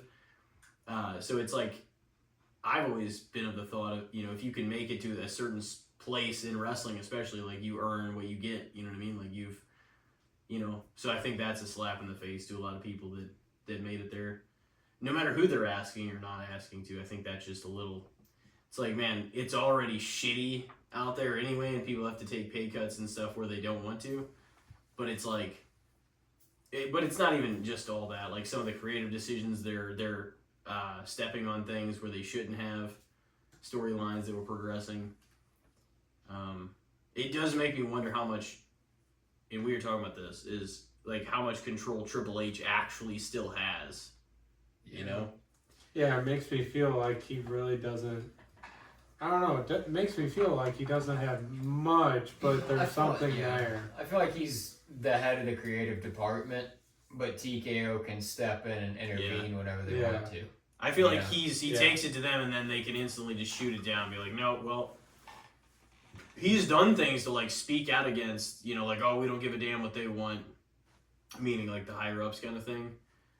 And I think there's some reality to that. Yeah. Like, is in they're pushing buttons that whenever they don't really... Through, like, some of the characters' promos and shit like that. Yeah. And they don't know the business. But it's like, this is kind of what happens, and, like, when businesses buy other business... Like, it's not something we think about, and then all of a sudden they're like, oh... George Lucas is selling Star Wars to fucking Disney. But it's just, and then you don't think about it and you're like, this could literally change everything. All this Lucasfilm in general sold. Well, I mean, you just don't think about it. You're like, what the fuck, like, what just happened? And now everything to do with some of these, companies that are buying these other businesses, streaming services and all that stuff. you just wonder how it's going to affect the integrity of the product that they put out. You know what I mean? Yeah. Because it's like, I don't want the fucking product to change because now the thing that you are selling me is no longer what it is. Yeah, so it's kind of scary. You know? It's like when they buy a known entity, any company now, it's like, oh, they plan to do something with that. That means, Yeah, I hate that train of thought. Oh, we're gonna make it all. It's like, no, you're gonna ruin it. Okay. Like, even whenever Disney bought Star Wars, it was kind of like, uh-oh. Like, it was exciting, but also, like, that means they're definitely planning to do something. Yeah. It's a commodity. It's too hot of a property not to. Although, Well, did we answer for the last one? TKO. I'm gonna still say overrated. Now, okay. at this I'm gonna say that as well. moment, yes, I'm gonna say overrated. Just on a personal standpoint, Yeah. like, I think they're catching a lot of flack, and like I said, that's not even saying that personally as a fan, I'm not enjoying things going on within the company, but the way that some of the business aspects being handled, I think, there's a lot of disgruntlements to be had. So, well, and also doing events like not in the United States, like just out of the country and everything. I feel like that's I don't know. I'm not a fan of that. Yeah, Like Saudi Arabia. Oh, like them getting a lot of the big events. Well, yeah, and then like the time change here and everything. Because it moves to their audience. People watch it from around the world, but obviously they're main which is audience fine. watches And domestically. yeah. Well, because it's an American product, but it just now they're going everywhere. Same as the NFL. yeah, they've always taking went to games like everywhere. London though. That's the thing. Yeah, Where- they always had the European tour too. Oh yeah. Or had for a long time. I feel like Tokyo though tour. if they should have, the first like if it wasn't obviously because Canada's got a mania as well, but like outside of a North America mania, it should have been London. Yeah, no, it should have been. Just that's what felt right. It's just kind of crazy that the first outside of North America mania is going to be Saudi Arabia. Yeah. It's like, They had that dope ass SummerSlam '92 in Wembley, the original one, or like not this one, and that was a fucking historic event. British Bulldog, Bret Hart, main event, Yeah. for the IC Great title. match. Yeah, Even though British Bulldog was but that was sick. drugged up. The IC title fucking went on last. That's Yeah. dope at that pay-per-view. Because I mean, they knew people were there for the British Bulldog too. I mean, Yes. Yeah. That was sick though. And he put him over there. That was cool. Yeah. I guess it's me, huh? Yep. Throw mine out. And this is the one I'm gonna throw it out there. I may make my other one just something easier, simpler. But all these years, man, of all of us watching The Walking Dead, there's still a lot of things that are unanswered. But one of the very core things, going back to the very, very, very beginning of the series, that we always wondered if we would get an answer to, is like, what do you guys think of or I can phrase this? What do you guys think of getting an answer on how the virus started in The Walking Dead? Will we ever get it? Is it even of merit? Do people just not care anymore? I always wanted to know. What I thought was interesting, before you guys say anything about that, was whenever we watched season 1, and he was like, "Oh, Jenner's like, do you guys, know what this place is? We were meant to protect the public from very nasty stuff." I thought it'd be really intriguing, like, watching it back, because that was the first time I saw season 1 in a few years for sure. I was like, what if, like, that fucking CDC let this shit out? I'm not saying, like, that's what happened, but it's like, if that's one of the things that he was keeping, I'm like, but we still don't know of anything, like, to this day. Like, nobody's ever... You also got to wonder if anybody alive can even provide that answer, because a lot of the scientists and other people and that were working on it may have passed in that time. Yeah. I always thought getting the answer would be fascinating, though. I knew it was the long game question for the series, though. I knew it was nothing we were gonna know for a long time. Well, I think France was the last place to. The CDC France was the last place to hold out and get close to like a cure, but that didn't work out. And then there's also like the variants and stuff, and how Jenner's like, well, we don't have that here. So and yeah, I just thought it'd be a weird mindfuck, like because he said that maybe we've all just been looking past it, and like what if one of the CDC like in the country or elsewhere just fucking let it out. Yeah. And it's like, oh man, like that would be fucking crazy. Or if somebody was just like, you know what? Like that was kind of their way of wrecking havoc. Like let's just destroy, everything. Yeah, and Jenner also telling Rick that everyone's infected. Well, okay, how's everyone infected? Is it from like water, airborne? It's got to be something in the air. Yeah, like, it's got to be. Just for someone to die, like not getting shot in the head, and you die other ways, then you're gonna turn or get bit, obviously. But I mean, if you're not shot in the head, then you're gonna turn either way. Yeah, you're gonna turn. So it makes you, and once you find that out, once Rick reveals that, it makes you think like, okay, well, how did it actually start? Is there a cure? I mean. So wait, what were you saying again? Like what? Finding out how it started. Basically getting an answer to how the virus started on The Walking Dead. If we ever got that. Honestly, I feel like I guess how important it is to you in a way. For The Walking Dead, just for The Walking Dead, I feel like it'd be a little overrated if we found out how it started and stuff.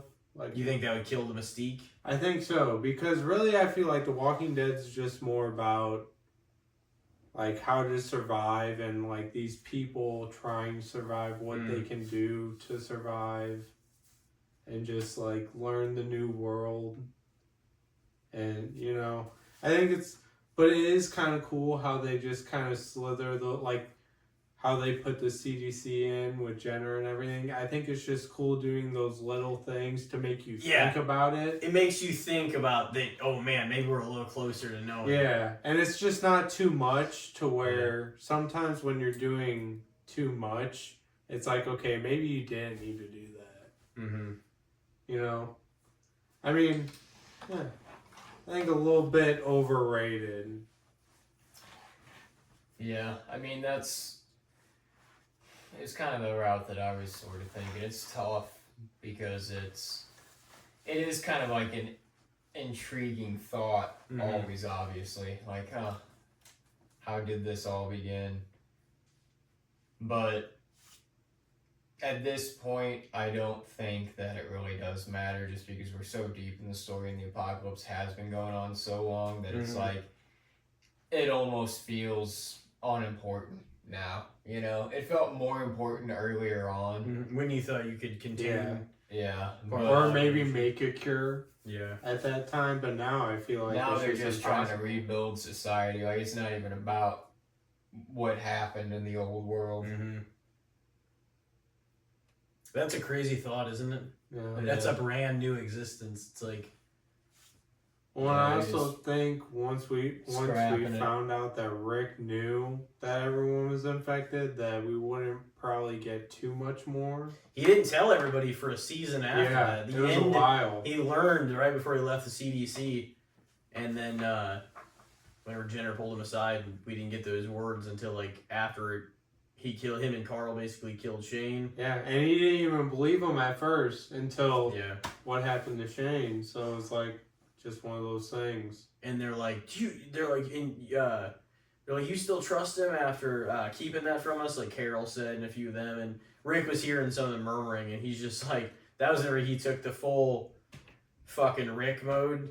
Rick-tatorship. And he's like, y'all think you can do any better? He's like, there's the door. He's like, let's see how far you get.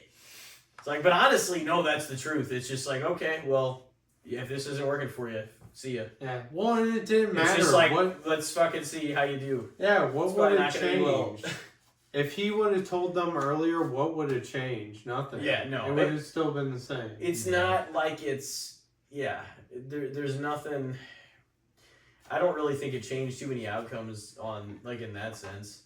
I mean, here's the thing. He knew that probably once he told them that, too, that it was really going to, like, hurt the hope in a way. Because it's just like, well, that's a fucking bummer. No matter what happens, everybody's just going to be a walker. Yeah. They thought it's just if they get him, you know, if they bite him or if they scratch him, whatever. So I think that would have been a deflating thing, like, to learn. And maybe he's just like, I'll just hold on to it for a little while, you know. Yeah. And then everybody was kind of desperate, and they had just been run off the farm. It was on fire, and so he probably was just like, "Fuck it, I'll just tell him." Things aren't looking good. Daryl noticed that with Randall.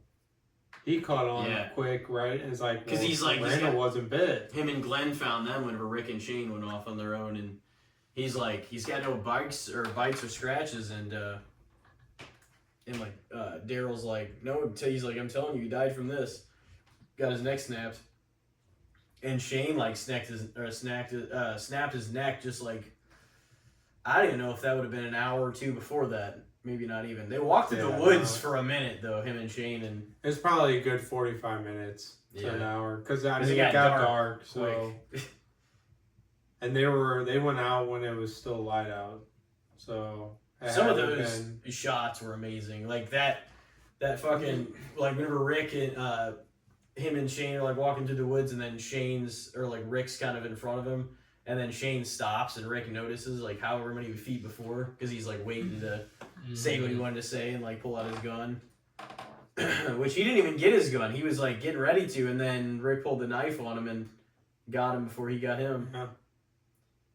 I think it would have crushed Shane if he would have found out that they were all infected.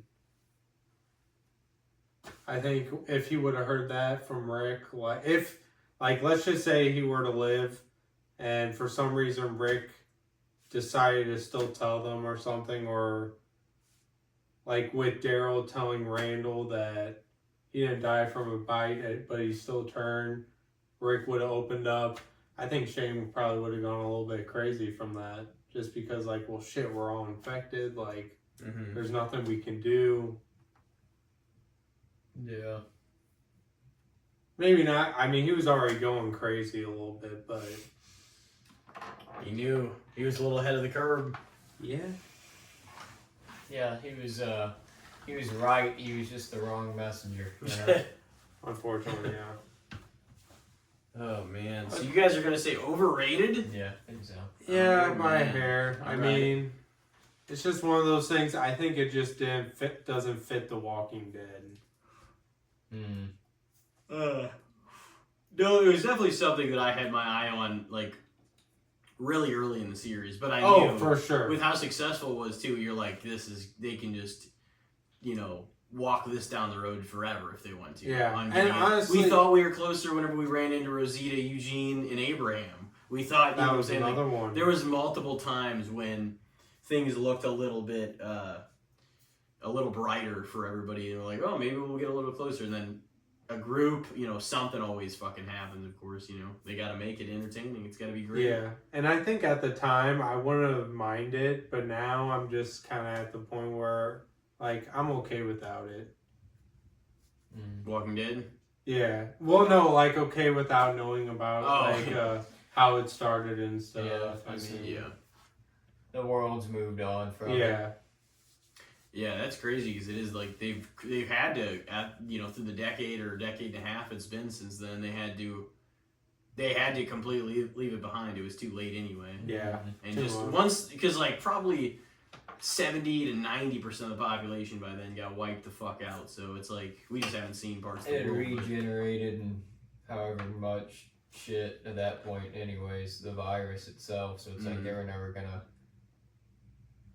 give an original, I don't know. That's shitty. That virus is just there to stay. Yeah.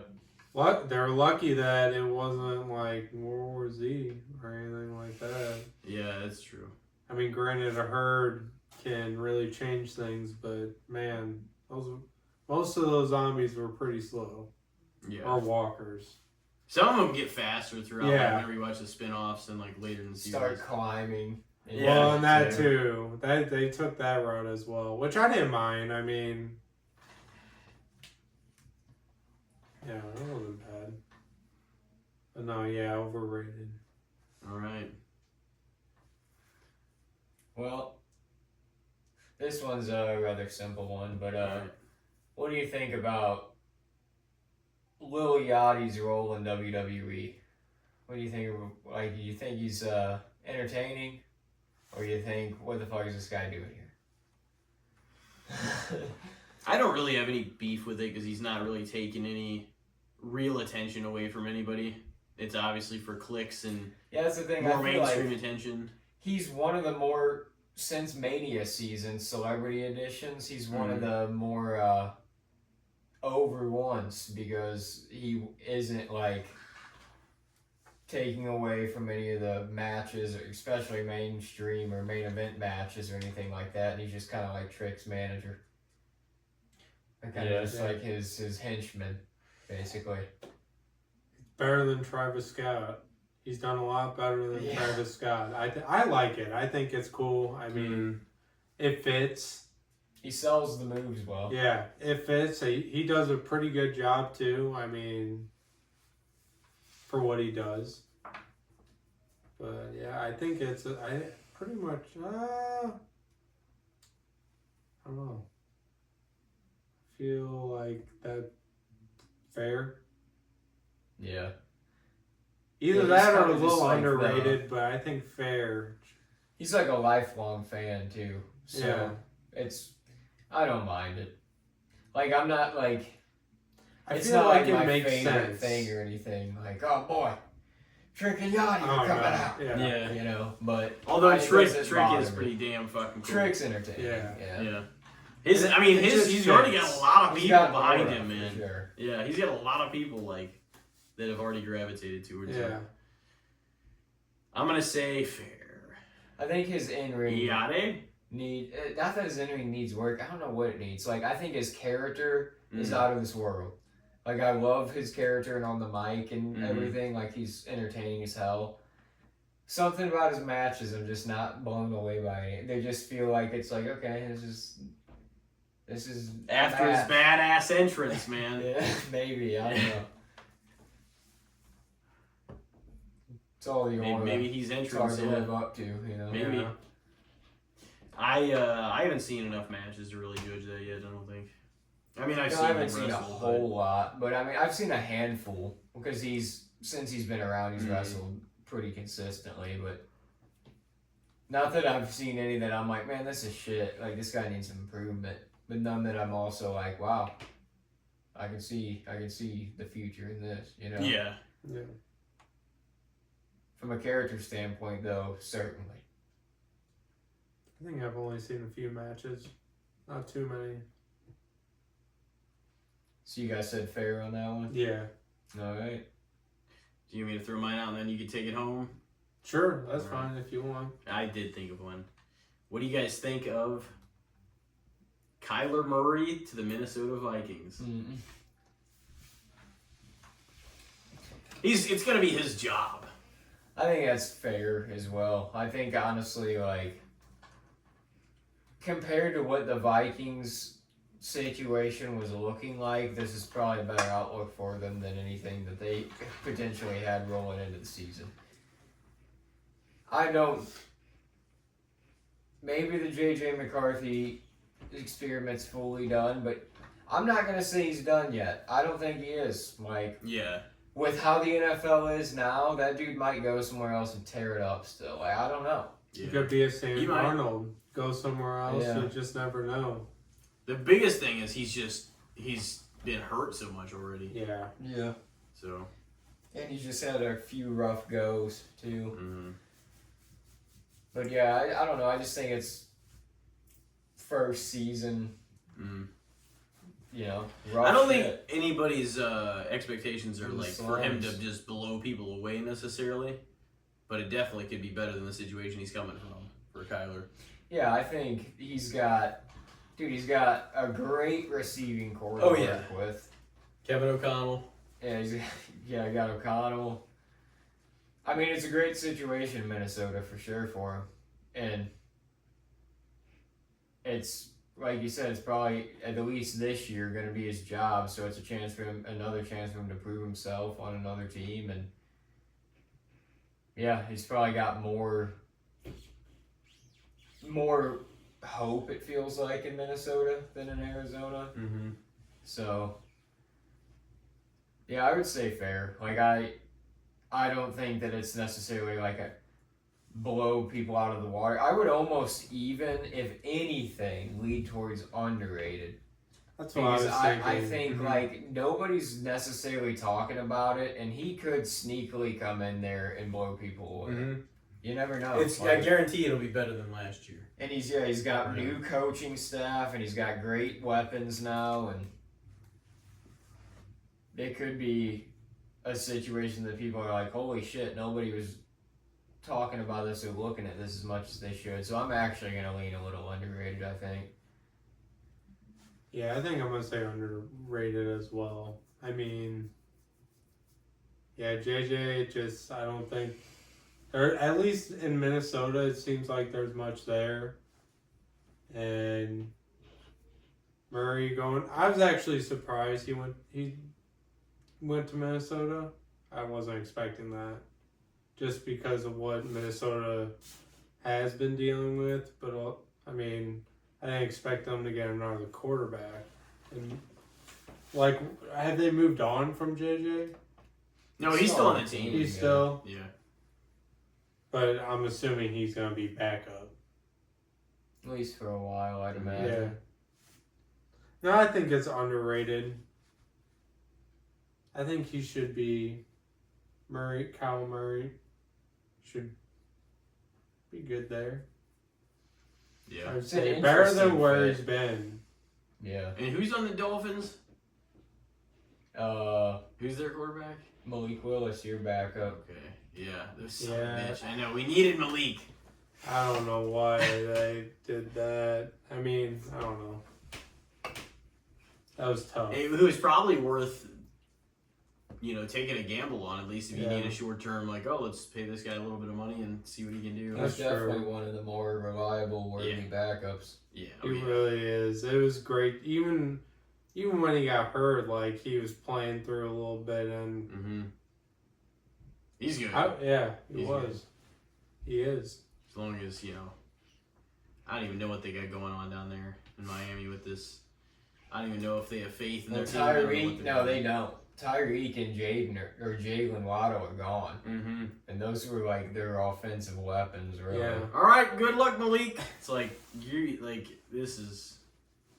It's not like. Nobody's even really been talking about them. 'Cause they're Not getting really rid much of to talk everybody. about, yeah.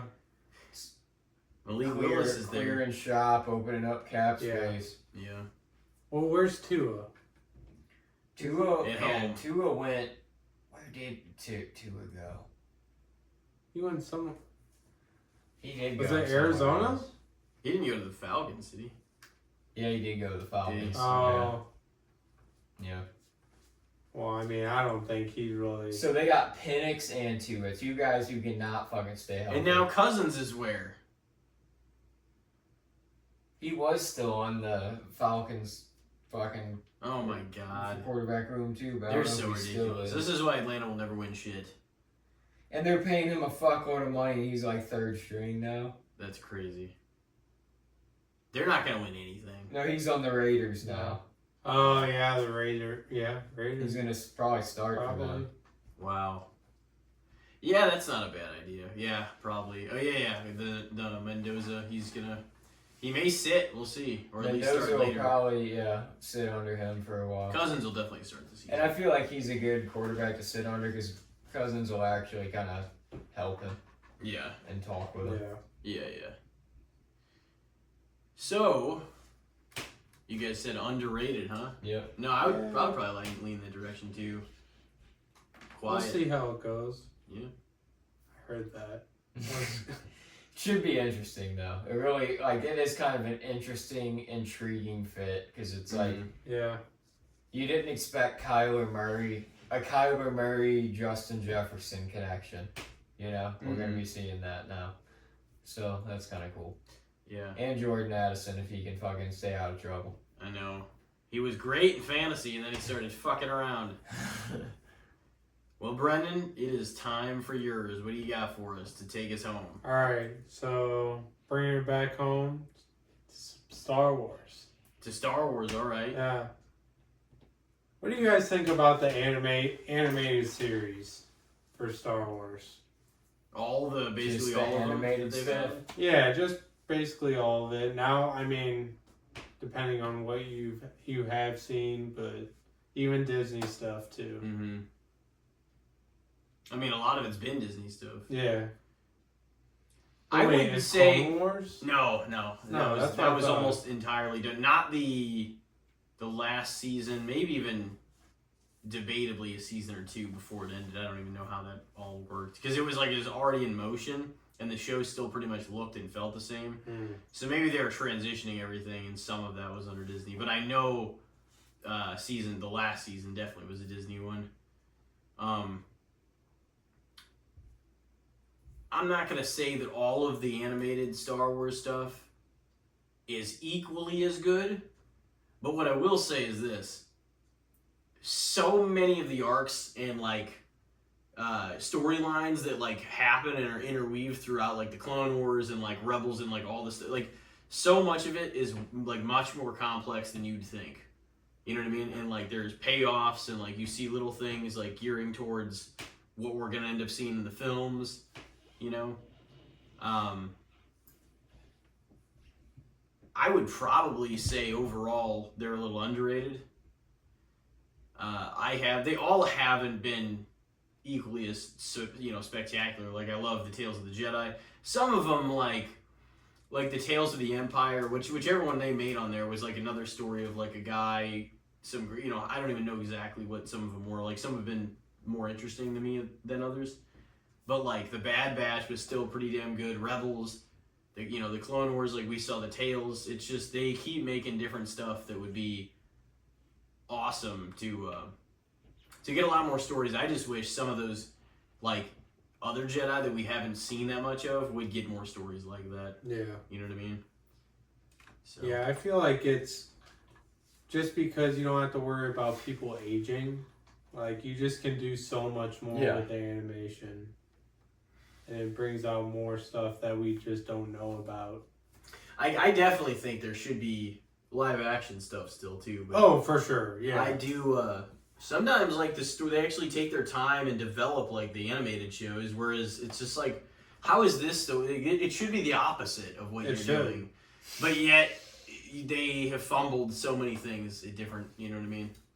And some of the animated shows have executed. Yeah, I feel like the animated shows, if anything, exceed people's expectations a lot of times, and sometimes live adaptations have let people down. People are never really let down by animated adaptations of Star Wars things. It's either you're I'm not really into this, or you are. You're not what the fuck are they doing? Necessarily when it comes to the animated stuff. Yeah. Yeah, honestly, I would probably say a little underrated Star Wars animation just in general, because I kind of lump it into same with Avatar The Last Airbender when it was on Nickelodeon, whenever Clone Wars was on Disney XD and stuff like that, those were storied, pretty deep, world building television shows that were seen quote unquote as kids television because they were on those channels. Mm-hmm. But they were a lot deeper than that. Yeah. They were a lot deeper and more storied and episodic than anything else on the channel that they were on.